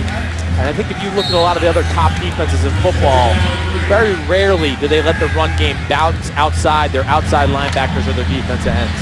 Latavius Murray, 16 carries in this game. Showed you earlier, Raiders undefeated when he gets 15 plus. Pierre Desir on Amari Cooper up top. That would be the matchup I'd like if I'm playing quarterback. Carr, play action. Fires, incomplete, flag down. Crabtree, the intended receiver, locked up with Batamosi. Johnson Batamosi in coverage there. Pass interference. Offense. Number 15. 10-yard penalty. Replay. 2nd down. Breaking tendency today. Yeah, I've seen more offensive pass interference, I think, today than we've seen in half a year. But that's a tough call regardless. We've seen them try to throw that little bootleg comeback to the outside. Crabtree a few times in this game already.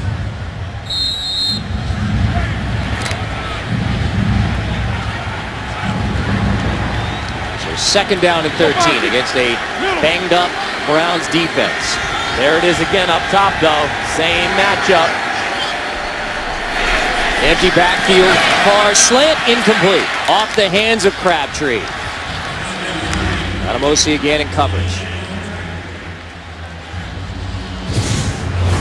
Yeah, he'll be mad at himself when he watches the film tomorrow because this could have been, if he hits him in stride, this could have been a touchdown right here for Michael Crabtree. And what's even more is he had it on the other side with Amari Cooper as well. But hey, Derek Carr, you can't hit them all. You're going to miss some throws as a quarterback. He's made a lot of big-time ones today. There are touchdown passes for Derek Carr after the game-winning drive a week ago to beat Baltimore. Reese motions out. 3rd and 13. Carr right back to Crabtree on the slant. This time no run after the catch. Opportunity. So 4th down coming up. Janikowski in the field goal unit out. Kirksey and Batamosi make the stop. A little inside slant out of the empty formation. That's the throw he was looking for the play before. But nonetheless, great drive by the Oakland Raiders. They were backed up, and now here they got a chance to make it a 20-3 football game. Rib injury for Hayden. Groin for Craig Robertson. Both doubtful for return. 35-yard field goal from Sebastian Janikowski, and it's 20-3. Oakland on Cleveland. The Raiders trying to break the road jinx. Mentioned the banged-up Browns defense. Important correction on the injury. It's Tashawn Gibson who has the groin injury. Questionable return. Hayden, rib injury. Also questionable. Ooh, that would be 2 huge blows just because Joe Hayden, of course, one of the best corners in football. To Sean Gibson, like we said in the open a little bit, one of the best free safeties in football that nobody really knows about yet. Touchback for the Raiders up 20-3. Week 3 continues later today on CBS and for some of you on Fox. Then tonight, Sunday Night Football on NBC. Tune in tomorrow, Monday Night Football on ESPN. Chiefs, Packers.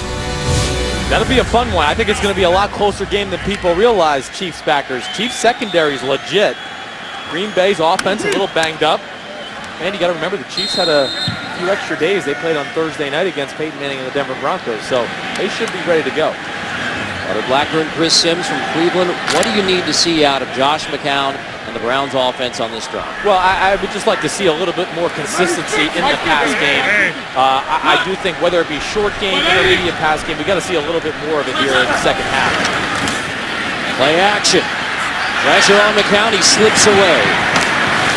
Check down underneath, and Malcolm Smith finishes it off after the completion to Duke Johnson.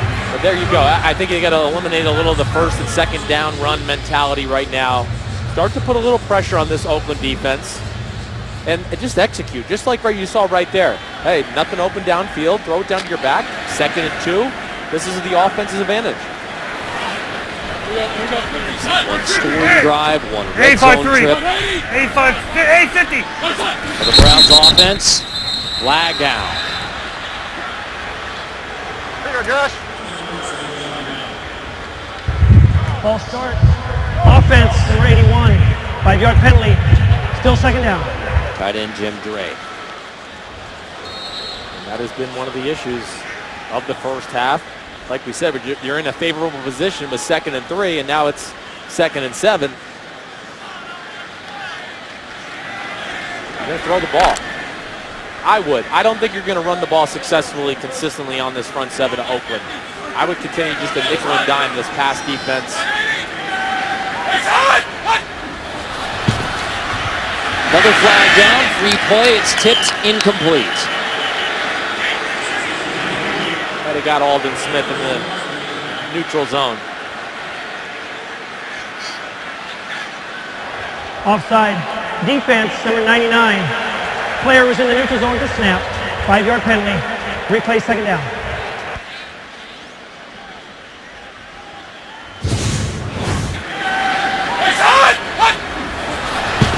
Yeah, love it. That's what you got to do against good pass rushers. You don't want them to get continually know the snap count, get a feel for it. Aldon Smith, he's too explosive. He'll be in your lap before you know it if he knows the snap count play after play. Nice veteran move by Josh McCown. 2nd and 2 out of the eye. Quick hitter. Incomplete. Almost picked. It's behind Hartline. Thorpe nearly had the INT. Yes, he did. That's a throw. Yes, Josh McCown has to get in front of him. What we saw there really is a run-pass option. It's a running play called, but if they are outnumbered in the box, he's just going to throw what you call it a quick slant up top. You can see all the people in the box of the Raiders defense. That's why he throws it. Little off target, and now we hear the Johnny calls. The dog pound is chanting for him, and Armstrong and the Raiders are encouraging it. Johnny Manziel on the sideline. Josh McCown on 3rd and 2. Play action, pressure up the middle. McCown. It is complete. Hardline somehow makes that grab in heavy traffic to convert. Oakland sends the pressure. Hardline, it looks like he caught the ball between his legs. 9-1. I think that's what he did. Browns try to hurry up. I don't know. At the initial first look, I thought he did catch it. I thought he trapped it between his legs, but Jack Del Rio wants to see otherwise. And he should. It's a big play. Oakland's challenging a ruling on the field of a completed catch. So the challenge from Jack Del Rio and the Raiders on this, ruled a catch by Brian Hartline. And what a catch it would be.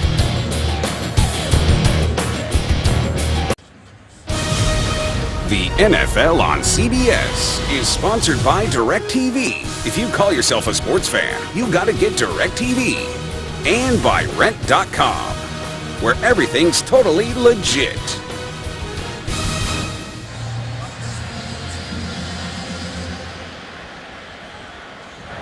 After review, the ruling on the field is confirmed. Is it a catch? The yardage is enough for a first down. Oakland will be charged its first timeout.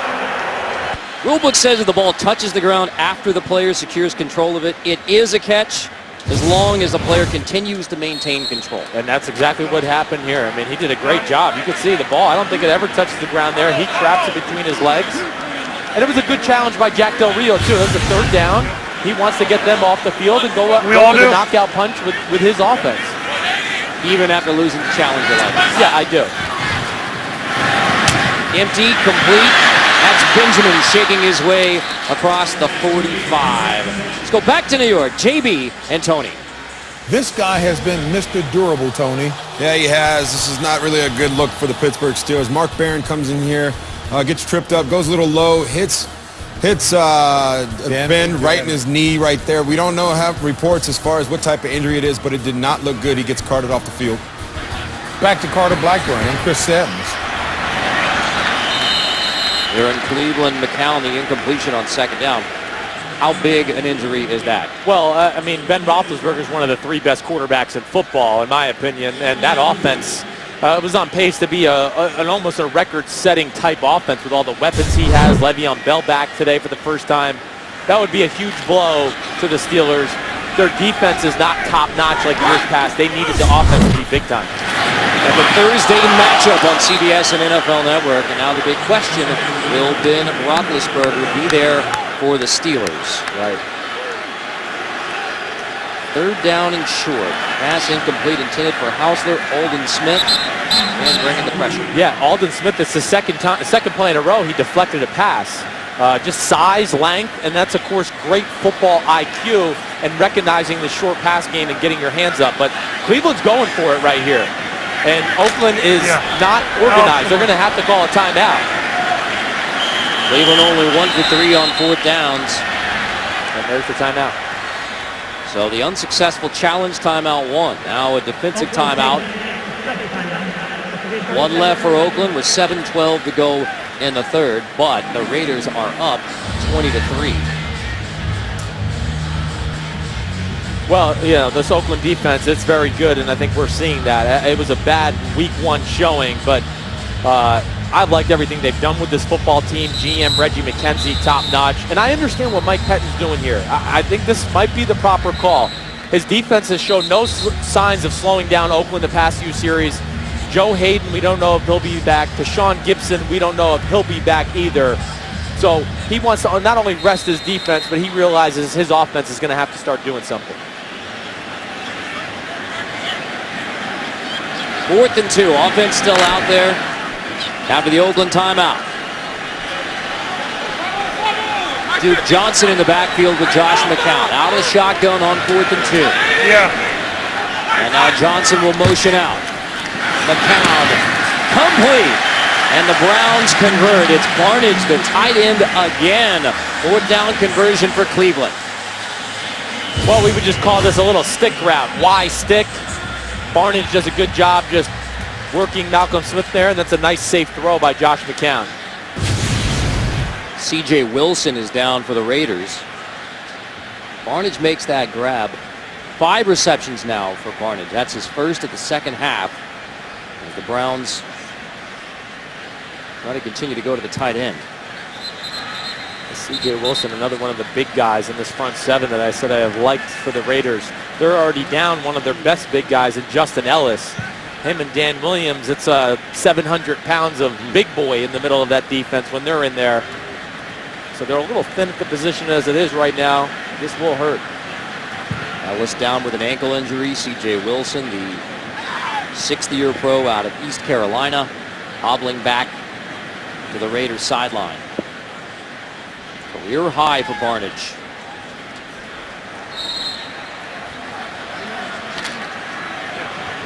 Year pro from Louisville.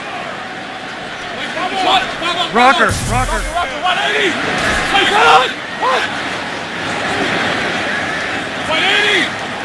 Barnidge in motion on 1st and 10. McCown Trouble in the pocket. Still room to throw. Complete to the outside. Duke Johnson hauls it in. Hayden makes the stop. DJ Hayden.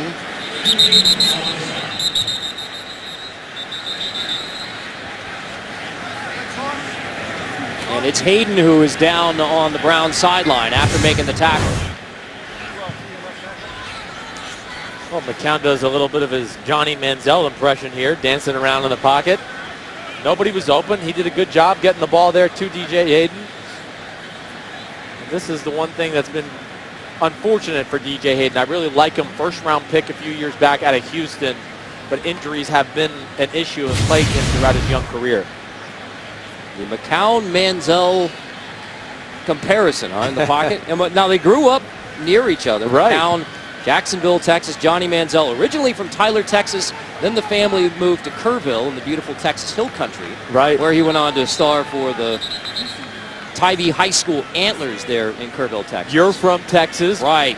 Went to the same high school as Johnny Manziel. Derek Carr is from Texas. I mean, this is the all-Texas quarterback football game here. They like to say at Tybee High School, Tybee fight never dies. So Johnny Manziel, year 2. Yes, he is the backup right now for the Cleveland Browns. The fans have chanted Johnny at times. Right. They have booed Josh McCown at times in his debut as the starter at home. But you think for the Cleveland Browns in 2015, Josh McCown is the guy as long as he's healthy? Yes, and I think just at least for the time being. I'm not going to say for all of 2015. You know, we'll evaluate as the season goes. But as of right now, and I think they just want Johnny to earn it as well. You know, his rookie year was not exactly what he wanted, what they wanted, but all things are going in the right direction for Johnny football. 2nd and 8, McCown over the middle, complete. That's Duke Johnson again.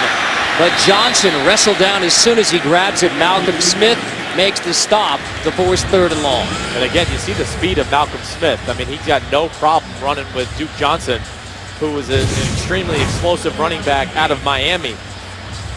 I thought McCown was a little late in throwing the ball here to Duke Johnson, but good open field tackling by the Raiders defense. By the way, Josh McCown was out of that week 2 start because concussion protocol told us it's good. I appreciate it even more now having gone through it.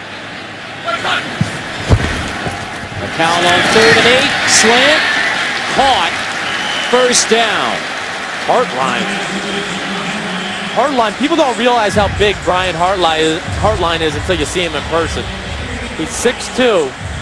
He's a good target for those type of throws right there. Contested over the middle. He can use his body to shield off defenders. Last 10, 7 for 10 as Josh McCown of the Browns starting to find a rhythm. They got it going. Like I said, let's not be too critical of Josh McCown here in Cleveland quite yet. There hasn't exactly been wide open receivers running down the field. On 1st and 10. Another completion, so 8 for his last 11. This one goes to Taylor Gabriel, 2nd-year player from Abilene Christian. Emerson on the stop. Yeah, and Gabriel, another guy that's, you know, like Hawkins, extremely explosive, quick. But, hey, we talked about it before the series. They needed to get the intermediate short passing game going. There hasn't been much open downfield. So Josh McCown, you're a veteran quarterback. You're a good thrower in the football. He's smart. He's making the right decisions and the proper throws right now.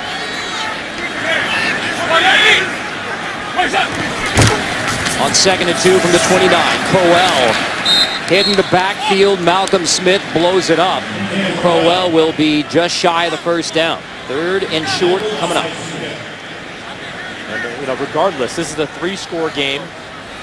Cleveland will, of course, love a touchdown here, but a field goal cuts it to 2 touchdowns. And, hey, the big play of the drive at this point was Mike Pettin right there having the guts to go for it on 4th and short in his own territory. 12 plays, 11 of them passes from Josh McCown, but this is 3rd and short. High backfield, Johnson and Crowell both back there. McCown on 3rd and 1. Pressured again by Matt. Delivers, complete, touchdown. Barnage into the end zone. Josh McCown after the 4th down conversion. The first touchdown drive of the day for the Cleveland Browns. And really a big-time throw by Josh McCown here. You might hear this every now and then with John Gruden. Spider 2 wide banana. Well, there you go. That's what it is. I've run the play myself, but a great throw. Barnidge, big target. He puts it high and outside. Charles Woodson, the coverage wasn't bad. It's just, hey, good coverage ain't gonna beat the perfect throw. So Barnage's career day continues. Like my John Gruden, Spider 2 Yeah, wide banana. That's what I used to yell in my ear all the time. You've heard that a lot. A lot. Travis Coons on a PAT. When the Browns absolutely needed it. A 4th down conversion, and then Josh McCown. Now they're cheering him in Cleveland. Touchdown, Browns. After McCown leads the touchdown drive, it goes 13 plays, 80 yards to get the Browns back in at a 28-yard TD grab by Gary Barnidge.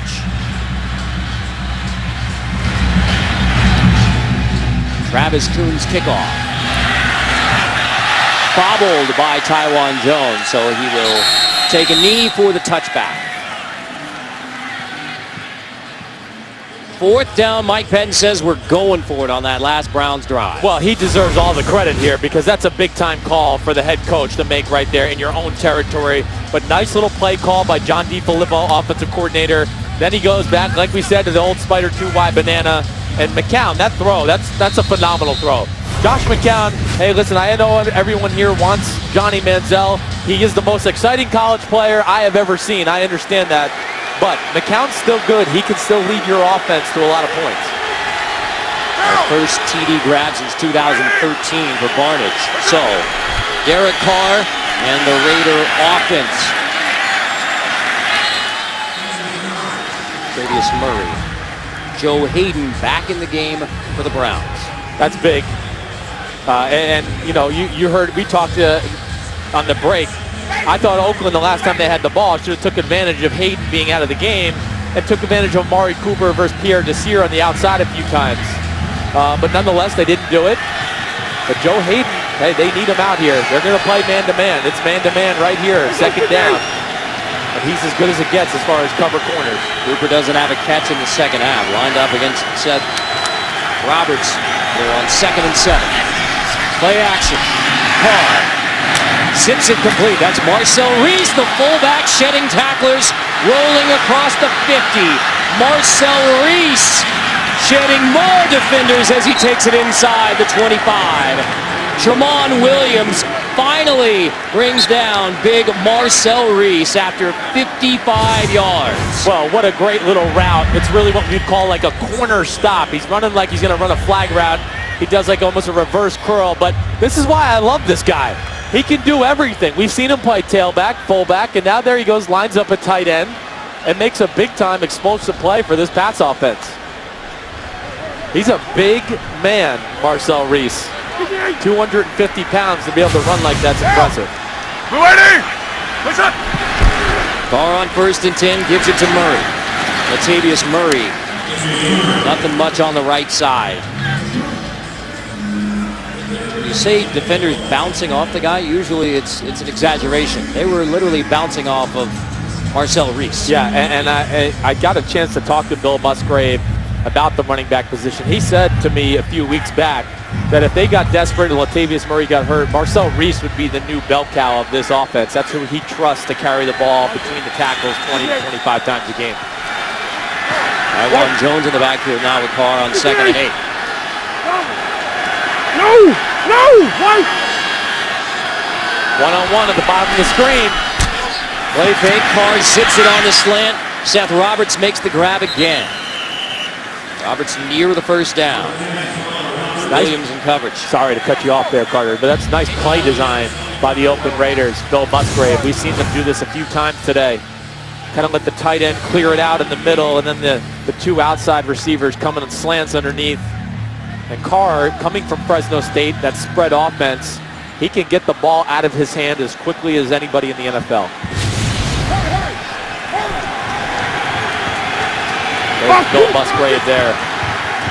Long-time offensive play caller, a guy I got a lot of respect for. On 3rd and 1, it's Murray. takes it inside the 10, flag down.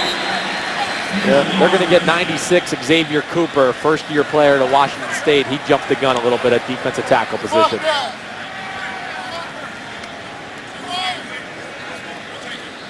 Xavier Cooper got the start in place of Desmond Bryant. Offside. Defense, number 96. Player is in the neutral zone at the snap. The foul's declined. Yardage is enough for a first down. Well, you're going to see, here he is right here. It's my wrong circle button, just so you know, but you can see he gets off the ball a little bit. A little quick. Nice little cutback run there by Latavius Murray. Good job recovering by Carlos Dansby, the longtime middle linebacker. Still a circle. It was still a circle. Still a circle. I'm a lefty. My drawing is not good regardless. So first and goal for the Raiders, and they will let it tick away, so it'll be first and goal to begin the fourth quarter, and a chance for Oakland to close out the road win. That's the end of the third quarter, 20-10. We'll return to Cleveland after this message and a word from your local station. You're watching the NFL on CBS. Raiders fans hope to leave Cleveland happy. A 20-10 lead as we go into the fourth quarter. Carter Blackburn, Chris Sims. First and goal for Derek Carr and the Raiders. Murray in the backfield. Latavius Murray on first and goal, pushes to near the 5. Randy Starks, defensive end, leads the way. Well, of course, Oakland wants to run some clock here a little bit. They're going to go hurry up, though. The reason you go hurry up down here is it can sometimes limit the defensive calls. But you see, it's 3 receivers on 3 defensive backs at the top of your screen. Second and goal, Murray takes it again, stretching, touchdown, Latavius Murray.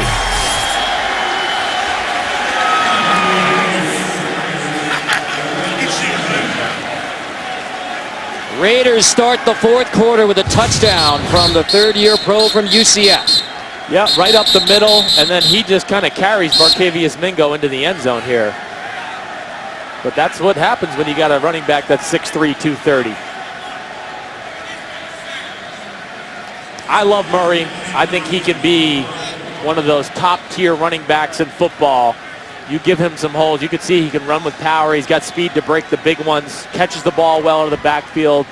There's really not a lot of flaws to his football game. I mentioned before, a guy who wasn't invited to the Combine, 6th round pick, rookie year on injured reserve. Then he's a backup behind McFadden and Maurice Jones-Drew. Right. And now Latavius Murray, the back. Sometimes scouts make it more complicated. He's tall, he's big, he's fast. Invite him to the Combine. Janikowski boots it through. 27-10 now, Raiders.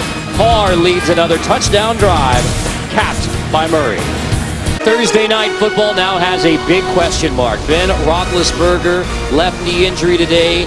He is now doubtful when Baltimore and Pittsburgh meet Thursday on CBS and NFL Network. Yeah, devastating. As a football fan, you don't want to see that happen to Ben Roethlisberger. He's one of the all-time greats at the quarterback position. Won 2 Super Bowls, been in 3, just carried that organization through a number of years. So this is one of the great rivalries in all of football, but a shame to see. And you know who we're going to see on Thursday night if Ben Roethlisberger can't go? A fellow lefty named Michael Vick.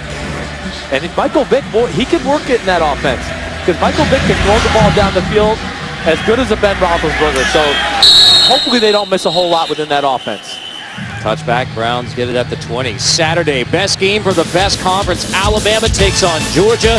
The SEC on CBS begins with Inside College Football and College Football Today. So we'll see Nick Chubb for Georgia in that game. Leonard Fournette, Nick Chubb. Where do you stand in that debate, Heisman-wise and draft-wise? Oh, Leonard Fournette is a man of all men. I mean, he's a guy that they need to adjust the NFL rule for guys like Leonard Fournette. He should be able to come out after his sophomore year of college football. He is ready. He is pro-ready. He'd be one of the best backs in football right now in the NFL. Amari Cooper was ready coming out of Alabama. Biletnikoff Award winner. Khalil Mack drops Josh McCown. Well, Khalil Mack, of course, is a really good player, but when you have him one-on-one with your fullback, that is the issue. Malcolm Johnson blocking Khalil Mack, that's an issue in schematical pass protection there. That should really never happen. Well put. That's an issue. That's an issue, yeah, and that goes on to the coaches. They got to make sure that their fullback's never one-on-one with a guy like Mack or Aldon Smith. A lone touchdown drive for the Browns, the last one. Josh McCown, that's incomplete. Intended for Gabriel, 3rd and long. Correction, intended for Hawkins. 3rd and long and a hurry for Cleveland. Yeah, not a good start to the drive here. And of course the sack puts them really behind the 8-ball. And now it's 3rd and long, and of course you're down 27-10. If you're Josh McCown here, you've got to be a little more aggressive with some of your decision making. Not saying you want to do anything careless, but you might have to push the boundaries just a hair bit. 3 sacks, a chance for another one. On 3rd and 17, McCown hit as he throws the deep shot, complete. Hardline hauls it in to convert on 3rd and 17 over Nico Thorpe. Big time throw. Hardline, more speed than he's ever given the respect for. But you see, he's got people in his way, adjusts his delivery and throws a down the field ball that was right on target. 41 yards on the grab. So Hardline gets a well-deserved rest on 1st and 10. McCown pumps. Another deep shot on 1st and 10. Flag down, ball knocked away. Intended for Taylor Gabriel. That's David Amerson. They're going to get him for pass interference, Amerson. There's a little double move on the outside. Pass, holding, defense, number 29. 5-yard penalty, 1st down Cleveland. Amerson signed this week. They ran a little stop and go route. That's why you saw the little pump there. Amerson knew he was beat, so he reached out and grabbed Gabriel just a little bit. 5 yards, ball wasn't in the air yet. Tap off. That's it. On 1st down, McCown zips complete. This is Hawkins. Correction, that's Gabriel. 18 Gabriel. Well, they all look the same. It's the all short wide receiver team, and we had fun with Travis Benjamin. I asked him who was the quickest. He thought it was Gabriel, and then I said, well, who's the fastest? And he goes, oh, well, that's me, no doubt about it. So I love them. They all have a little interesting skill set. They play bigger than their size, but their speed and quickness is really what separates them. Hawkins listed 5'7", Gabriel listed 5'8". Benjamin towers over into 5'10".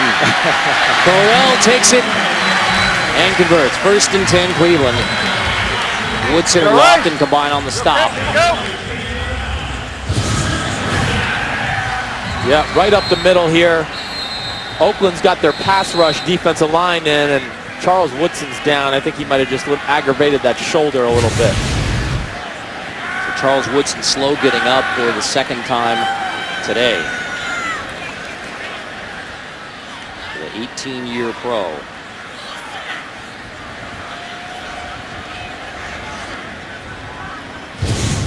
You're going to see Woodson here. He's going to be the first guy to miss the tackle here.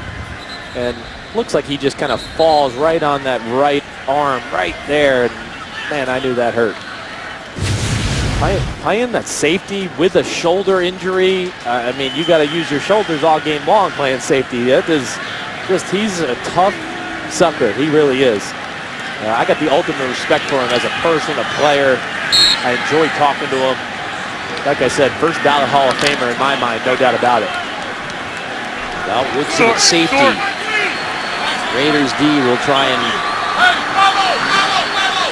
move Cleveland out of the end zone again. Touchdown drive last time. Josh McCown, the Browns had it. McCown, back shoulder incomplete, intended for Travis Benjamin. Thorpe in coverage. Well, and we talked about this is the Seattle defensive scheme with Ken Norton Jr. This is what they like to do. They want to stay on top of the receivers. They don't take a whole lot of chances. And they try to use their size and just straight ahead speed to shield people. Big Justin Tuck You got Tuck, Matt, Space. Alden Smith on the field. That's 3 pretty good pass rushers in passing situations. Mack and Smith draw the attention. Tuck has 65.5 career sacks. On 2nd and 10, McCown to the end zone, tipped and knocked away at the last second.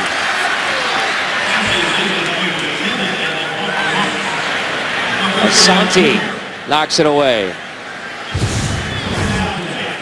Well, he's trying to squeeze it in. The other thing, too, is just McCown was under, he was under duress, Josh McCown again. Asante does a good job getting up to knock that ball, but he's lucky he didn't get really a late hit call there. He's looking around because he thought he might have got caught, like Big Dan Williams.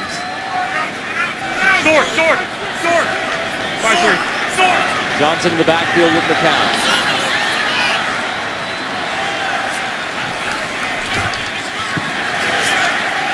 McCown fumbles the football on top.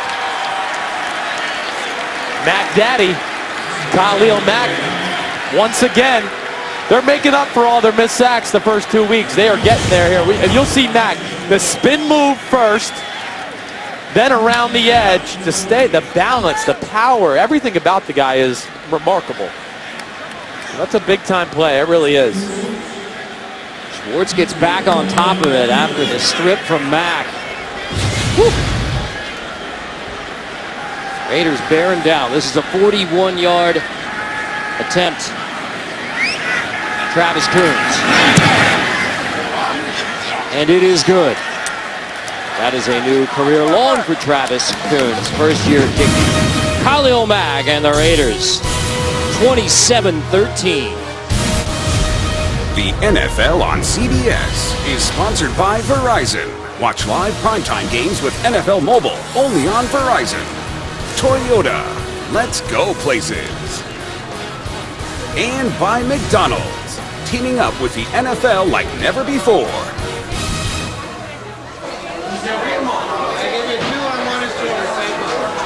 Cleveland's West Side Market. Over 100 vendors offering a variety of foods, both healthy and otherwise. Cleveland's a great city. I enjoy it. I really do. It's got a cool little downtown. You can walk wherever you want. There's lots of restaurants, lots of life going on at nighttime. With some pretty good bolognese. You know it, I did.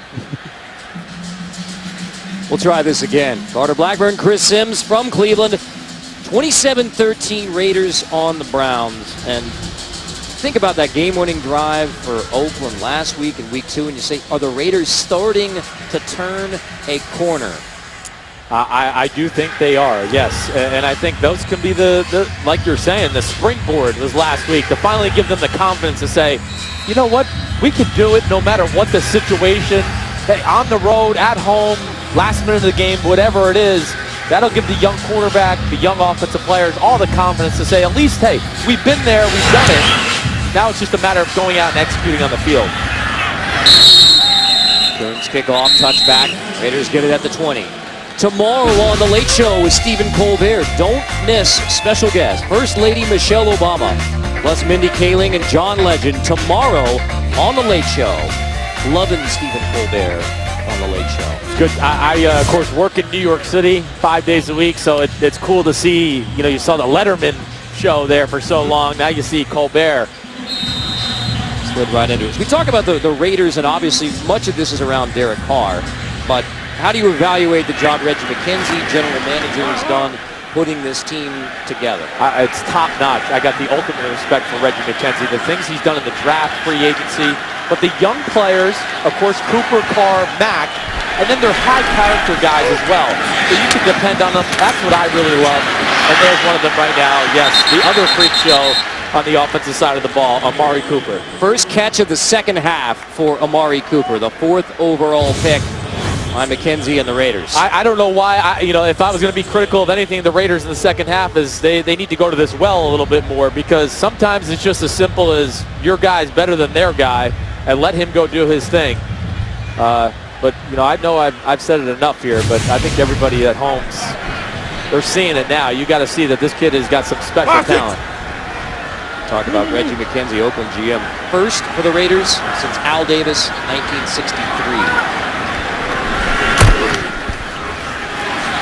That's Latavius Murray getting the first down handoff as he takes it to the 39. Randy Starks on the stop. So the game-winning drive, you beat the Ravens. Derek Carr takes him down the field last week after the INT game-winning TD. If Oakland wins this game, it will be the end of that streak where they've lost 11 straight true road games, 12 away from Oakland. And Jack Del Rio talked and Derek Carr talked about a sense of validation of confidence. Right. How big would this be to get that road win and enter week 4 with a winning record? Well, I think it now, like we were kind of just saying, it gives them the confidence no matter what the situation. And I think this Raider team, and people might call me crazy, I think they are a fringe playoff type football team. This is no longer the doormat of the NFL. They got a lot of the pieces to be competitive. I don't care who they play week in, week out. We saw Baltimore, they could play physical, and of course they got skill guys. Holding. Offense, number 77. 10-yard penalty. Still second down. It's been since 2002 since they've been to the playoffs. That was, of course, the Super Bowl year. They lost to Tampa Bay, but that's the last playoff appearance for the Raiders. It's pretty remarkable, really, because the Raiders have been one of the standout organizations in the NFL. But this is the new regime. All those years of struggle got nothing to do with Jack Del Rio and Derek Carr and Amari Cooper and Khalil Mack. So Del Rio pointed that out to us really quickly yesterday when we talked to him. And I said, yeah, of course it doesn't. What was I thinking? He said, this team has not been on the road yet. Right. Carr on 2nd and 18 finds Amari Cooper again, shaking his way. Chance for us to head back to New York. JB and Tony. Andrew Luck making amends for 2 picks. Yeah, and he's coming back in a big way right here. Here's Dante Moncrief going up and getting that ball right there. 2 touchdowns in 56 seconds for the Colts. They take the lead out there, 28-27. Big comeback for Andrew Luck. 5:53 remaining in regulation. Back to Carter and Chris. Turning into a shootout between Mariota and Luck. Well, yeah, that's what Luck does. You think you got a beat, and he is Mr. Fourth Quarter. It looks like he might get pressure. On 3rd and 11, back to Cooper again. Fumbles the football. Loose. Cleveland thinks they have it. Browns football. After the catch and fumble from Amari Cooper. Wow. That is big. Amari Cooper, if there's one negative, he's dropped a few balls in the preseason, dropped a few balls the first 2 weeks of the year. That was a good hit regardless. The Browns have a chance after the fumble from Amari Cooper instead of a conversion. Cleveland football down 2 touchdowns in the 4th. Christian Kirksey causes the fumble. John Hughes recovers it from Amari Cooper. So now Josh McCown and the Browns on 1st and 10. McCown right after the first turnover of the game for either side goes to Andrew Hawkins, the 5th-year pro from Toledo. Well, it's a little bunch set that they like to run in Cleveland a lot. One guy goes to the corner.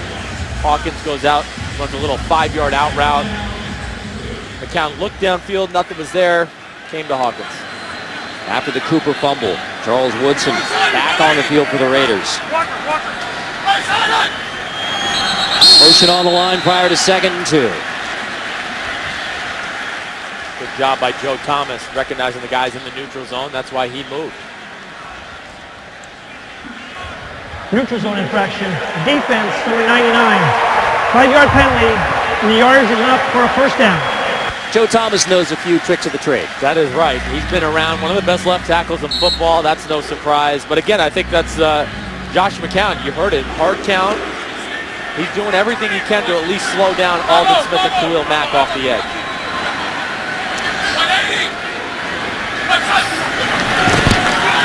On 1st down, McCown delivers. Sliding Travis Benjamin makes the grab at the 16.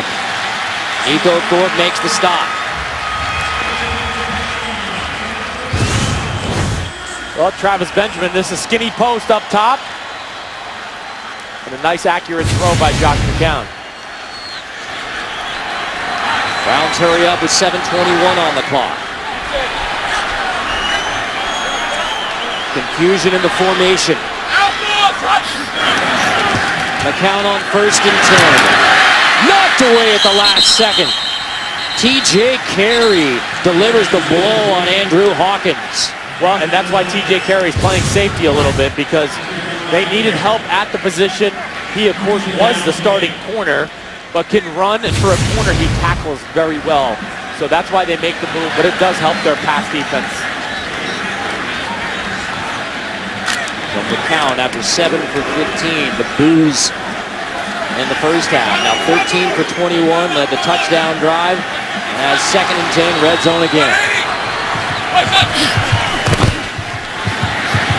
Josh McCown, time to throw. This time he delivers a beauty to Gabriel. 1st and goal, Browns. Well, you said it, Carter. That was a beauty, because this was the only place he could throw it. DJ Hayden was in great coverage. He was all over it. But the perfect throw once again. Yeah. 1st and goal for the Browns. Hurry up, McCown in the shotgun. 180, 180. Looking to pass on 1st and goal, incomplete. That was Barnage intended again in the back of the end zone, incomplete. DJ Hayden in coverage. Yeah, McCown will be angry at himself tomorrow when he sees that, because he did. He had him. He had the touchdown throw here. He's trying to be safe. It's in the end zone. He's trying to throw it up high just in case the ball gets deflected. It goes out of the back of the end zone. That's what you're taught. High in the back, low in the front. But he was just a little too high there. 5 plays this drive, all passes. McCown, 2nd and goal, slant. Benjamin, touchdown! Travis Benjamin wins the wrestling match at the goal line with DJ Hayden. Josh McCown trying to lead the Browns to a 4th quarter comeback.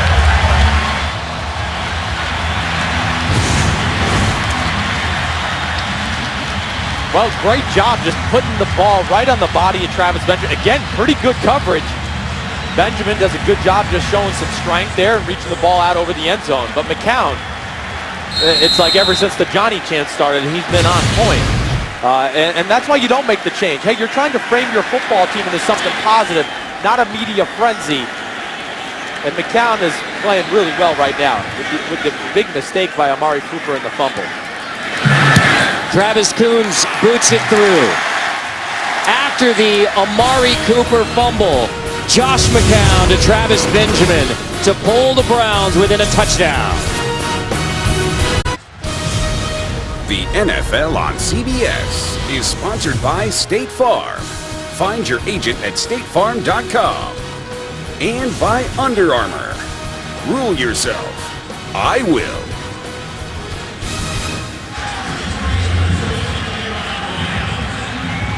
Carter Blackburn, Chris Sims back in Cleveland.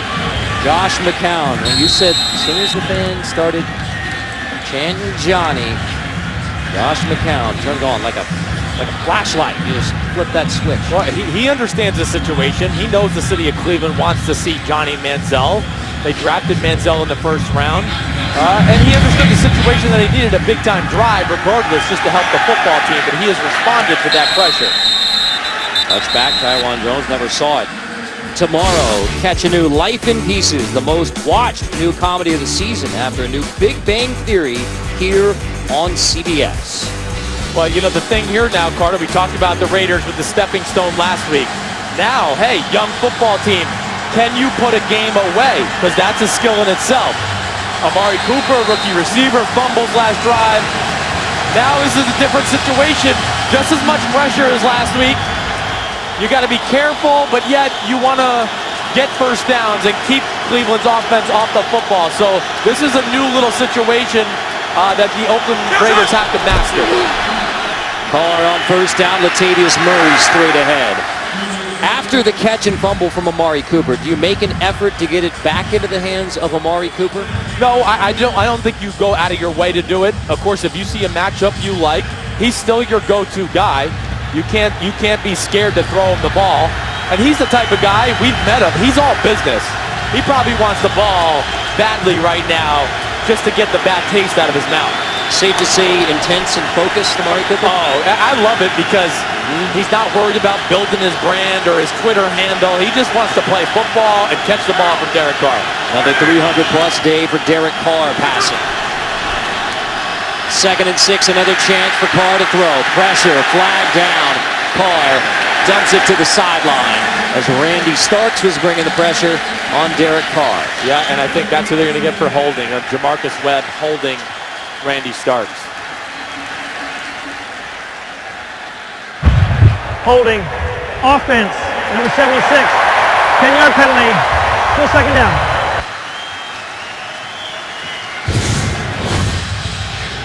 Well, your right guard there, you see him. Jamarcus Webb, nice move by Randy Starks, and then Jamarcus Webb, yes, you get your hands out there on the shoulder like that, refs are going to call it every time. It was a 2-touchdown lead for Oakland. They were closing in on icing their first win in the Eastern Time Zone since 2009. Now it's a touchdown game. Pressure bearing down from the dog pound on Derek Carr and the Raiders.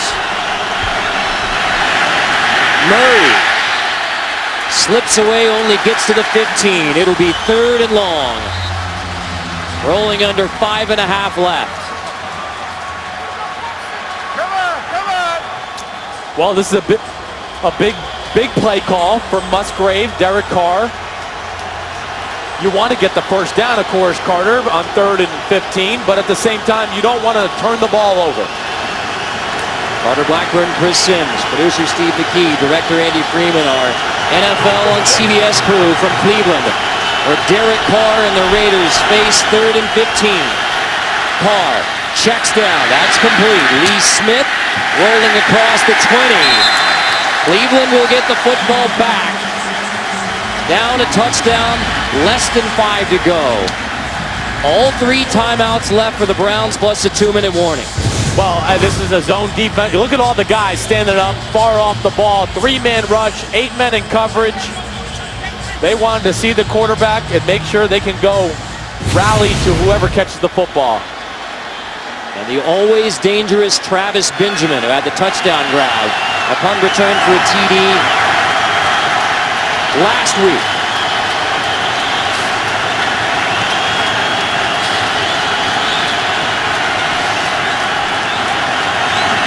Marquette King hits it at the 13. Benjamin waits for the fair catch. Fumbles it. Benjamin appears to get on top. Uh-oh. The Raiders have the football. It is Oakland Raider football. Wow. After the muff from Benjamin. Ball gets on top of it. Rolling on the field is a left kick by the receiving team. Recovered by the kicking team. 1st down. Well, we're just seeing some young player mistakes here late in the football game. A short punt by Marquette. Benjamin in good position. It was kind of a knuckler, I will say that. But he just simply dropped it. And Nyron Ball comes up with the recovery. Somehow slips away from Benjamin after he initially gets on top of it. Yeah, initially gets on top of it, but it looks like he kind of pulled it down and almost pushed it right through his body. Benjamin after the tremendous week 2, the touchdown grab. Muffing the punt, giving it right back to the Raiders. Carr from inside the 45. Latavius Murray. So Oakland will be in prime position to go back up by 2 scores, rolling to 3:45. Yeah, and knowing Jack Del Rio, a defensive football coach, I would expect you might see 3 straight runs right here, right in a row. You got Sebastian Janikowski. I mean, the city of Pittsburgh's in his range as far as field goal kicks go. You work the clock and hope to get up 2 scores and really put Cleveland in a tough position. Earlier you said Oakland. Is that talked up to Pittsburgh? Yeah. Not all the way across the country. He's getting up there in age. He's lost a little range. 2nd and 6. Here's Murray on the 2nd down run. Whitner makes the stop. Now, if you do call a pass play here, you call something very high percentage. And this is the type of situation, too. You just tell Derek Carr, hey, he's either wide open, you hit him with the throw. If it's not there, tuck it and run, or just throw it away altogether. But you don't take any risks here as a quarterback. Raiders in no rush. And I really think you might see a run again. The numbers are favorable to running the football. Instead, Carr, the pass on 3rd and 5. Throws it incomplete. It was intended for Amari Cooper. 2:37. Hayden there in coverage. And it'll be Janikowski coming out to make it a 2-score game. Yeah, and the only reason I might have ran the football there, and I'm not going to second-guess Bill Musgrave or Jack Del Rio, but just, again, maybe to get a few yards closer for Janikowski. Not saying that it's a huge difference, but just make it a little easier on him. Benjamin is back on the field goal attempt from Janikowski. Yep, just in case. If it's short, maybe Cleveland's being a little cautious of maybe a little quick squib punt. Delay again. Offense. There you go. Fourth down. So Del Rio doesn't want to kick it in case he misses. Doesn't want to give the Cleveland Browns the field position to go down and get that tying score. He's a defensive coach, and he's saying, you know what, defense, go out there and put the game away. So rather than the Janikowski attempt to make it a 2-score game. Cleveland elects to decline the previous foul. Brings up 4th down from the previous spot. But bottom line, it's Marquette King coming on to punt. Right. Well, Cleveland declines the punt because they don't want to give Marquette King any extra room to try to pin it down. This makes it harder on the punter. And I have no issue with this decision by Jack Del Rio at all. His defense has been pretty solid the whole game. He's going to try to pin them down here and make Josh McCown and the Cleveland Brown offense drive the length of the field and score a touchdown. And King pin Benjamin. Bounces inside the 5. And it is downed at the 1. Oh, that was close. Just barely downed at the 1. Marquette King does his job, and the Raiders punt unit gets down there.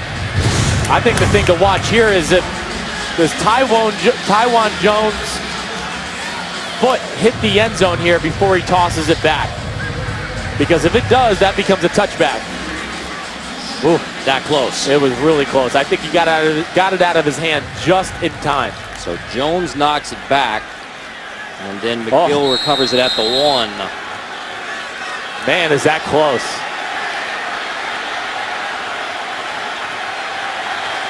He could challenge it. 2:26. There it goes. Still a challenge opportunity. Pettin does throw the challenge flag just ahead of the 2-minute warning.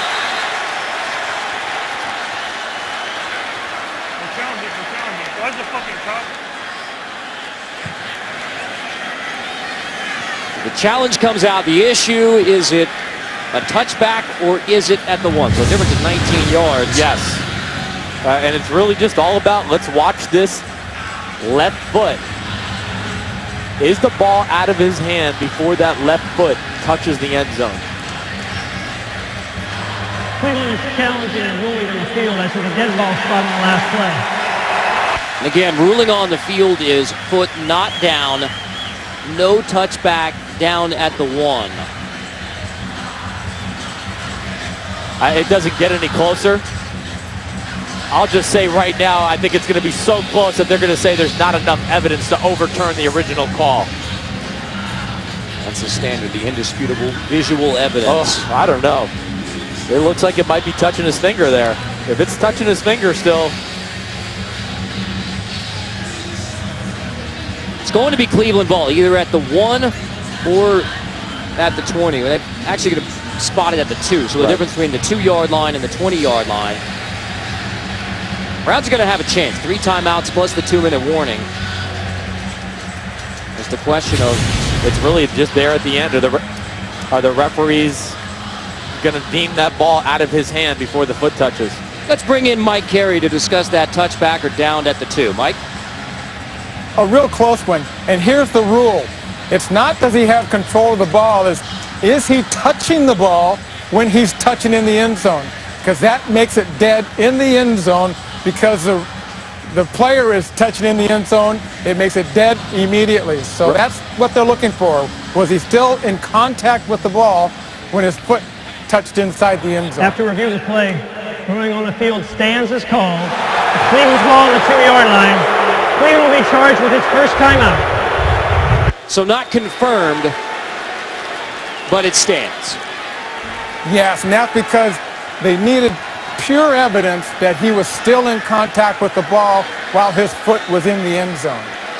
Mike, thank you very much. You're the man, Mike. Man, you look good today, dressed there. But that was a good challenge by Mike Pettin. He doesn't want his offense to start backed up on their own 2-yard line and have to go 98 yards. So they lose the timeout. 2 left for Cleveland plus the 2-minute warning. Josh McCown from the end zone. Deep shot, downfield. Incomplete. Benjamin was running free. McCown couldn't quite get it there.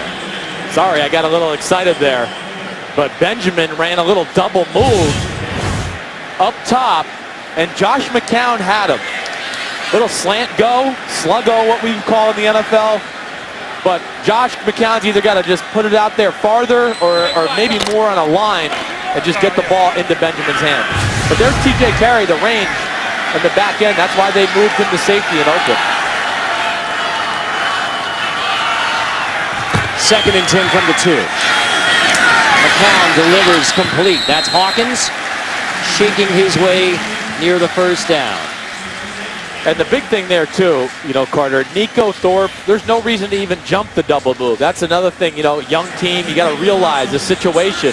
What's the point of taking the risk to jump a 5-yard route when a 90-yarder could tie the game? Move the chains, 1st and 10, 2:14.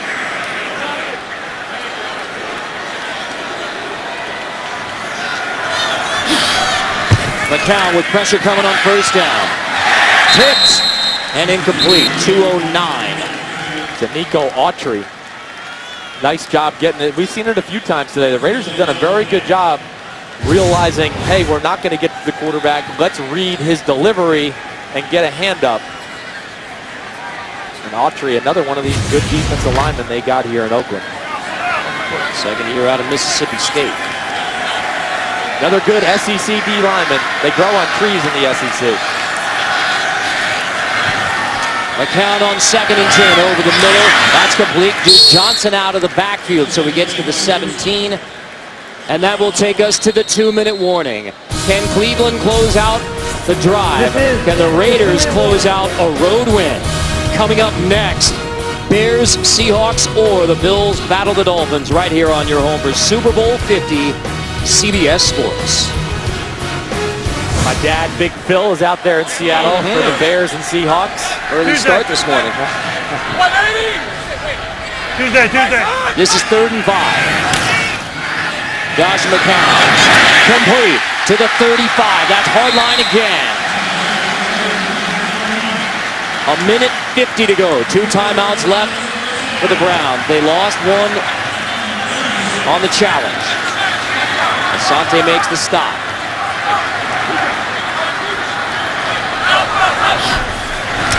Down a touchdown from their own 36. McCown scrambles and dumps it out of bounds with 1:30. Good job by Josh McCown there. There was nothing open down the field. Well, here's the keys of the game. And, I think right now you look at it, Cooper, Crabtree, they've done what they're supposed to. We said they got to expose the pass game a little bit or win their matchups and man-to-man coverage. Defense getting the 4 sacks. Cleveland, I thought they'd have to have a little more success in the pass game to win. Only 3 plays of 20-plus yards. They've gotten it going here as of late. But also, Cleveland's defense stopping the rush have not been successful at doing that. And I think that's why we're seeing Oakland. Oakland's keys to the game. They've been successful, and Cleveland not quite there yet. Raiders pressure again. McCown completes to midfield. It is caught. Marlon Moore hauls it in with 1:20. Josh McCown got the start. His first home start as a Cleveland Brown. Now can he lead the touchdown drive with 1:04 left, 2 timeouts. McCown dragging over the middle. That's Duke Johnson. Makes the first man miss. Johnson knocked out of bounds. 55 seconds left. Johnson shoved out by Curtis Lofton. Wow, great job by Duke Johnson. Duke Johnson really just running a little halfback burst route is what we would call in the NFL, crossing the underneath. And this was a real good block by the receiver out there. It looked like it was Taylor Gabriel on TJ Carey. That gave Johnson a chance to get a few extra yards after the catch. 1st and 10 from the Oakland 31. Drones in the backfield with Josh McCown. Pressured again, finds Drone out of the backfield, wrapped up immediately at the 30. TJ Carey makes the stop. Timeout Cleveland. They'll have one timeout left with 49 seconds remaining. Carey drops Drone immediately. Yes, and you got to be conscious of that if you're an Oakland Raiders defender right now. You want to funnel everybody inside. Don't let them get out of bounds. Nice tackle by TJ Carey. They moved him back to the corner position here for the little 2-minute drill. Played safety the majority of the game.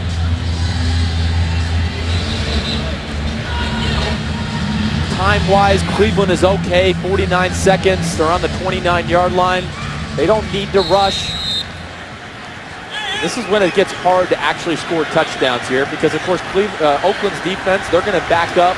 They're going to try to keep Cleveland's offense in front of them. Josh McCown is 9th NFL stop 4 years ago in the UFL with the Hartford Colonials. A chance to make a lot of friends in Cleveland. On 2nd and 8, he is sacked. Clock rolling 43 seconds. 5th sack of the day. Call timeout. They do. They're on Ball gets the sack. Takes the third and final timeout. This is a 30-second timeout. We thought they needed to get some pressure on the quarterback if they wanted to win the game. These are the situations you want that pressure. But great job. The guy we called his name twice here, Nuron Bell. Big bubble recovery, gets the sack. You know, and I know I've said it a lot, but again, just more of the impressive front seven people this Oakland Raiders football team has. It's a credit to the defensive coaching staff and, of course, Reggie McKenzie. They draft. Stay tuned for the NFL Today update presented by FanDuel. Time permitting.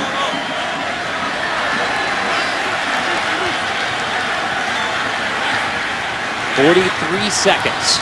3rd and 14. Josh McCown. The deep shot. Benjamin. Intercepted. Inside the 15. It's Charles Woodson. There he is. HOF. Hall of Famer. And I'll say this too on the back and the front end. Khalil Mack did not allow Josh McCown to step into the throw quite the way he wanted to. It's cover 2. He's trying to drive a ball between the corner and the safety. You're going to see Khalil Mack to your left come underneath. It was really him and Justin Tuck, I believe. But it looked like he got 2 feet in. Hey, he did play receiver in college. That's how he won the Heisman. But unbelievable. Ball skills, banged up shoulder, great job. The 61st career INT for Charles Woodson will seal a road win for the Raiders. They had lost 11 straight on the road, 12 straight away from Oakland. Woodson has the INT to seal it. That's 18 straight seasons with a pick for Charles Woodson.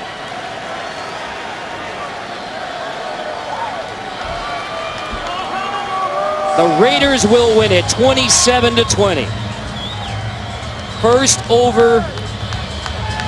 First in Cleveland since '85. First road win since November 2013. First in the Eastern time zone since December 2009 at Pittsburgh. How big a win for the Raiders franchise? Well, it's huge. Again, another springboard just to cross that hurdle as a franchise. All the young players to say, oh, we can beat Baltimore Ravens type football teams. We can win on the road. we can have clutch fourth quarter drives. And yeah, our defense can get clutch fourth quarter stops as well. But the talent is here. And like I said, I think this Raider team is going to be a pain in the butt for a lot of teams around the NFL all year long. And look at the respect for Charles Woodson on both sides from everyone in the National Football League. What a moment to come back twice.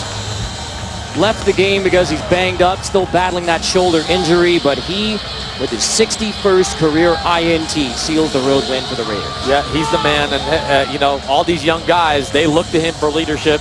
He makes the play that closes it out. The final score, Raiders 27, Browns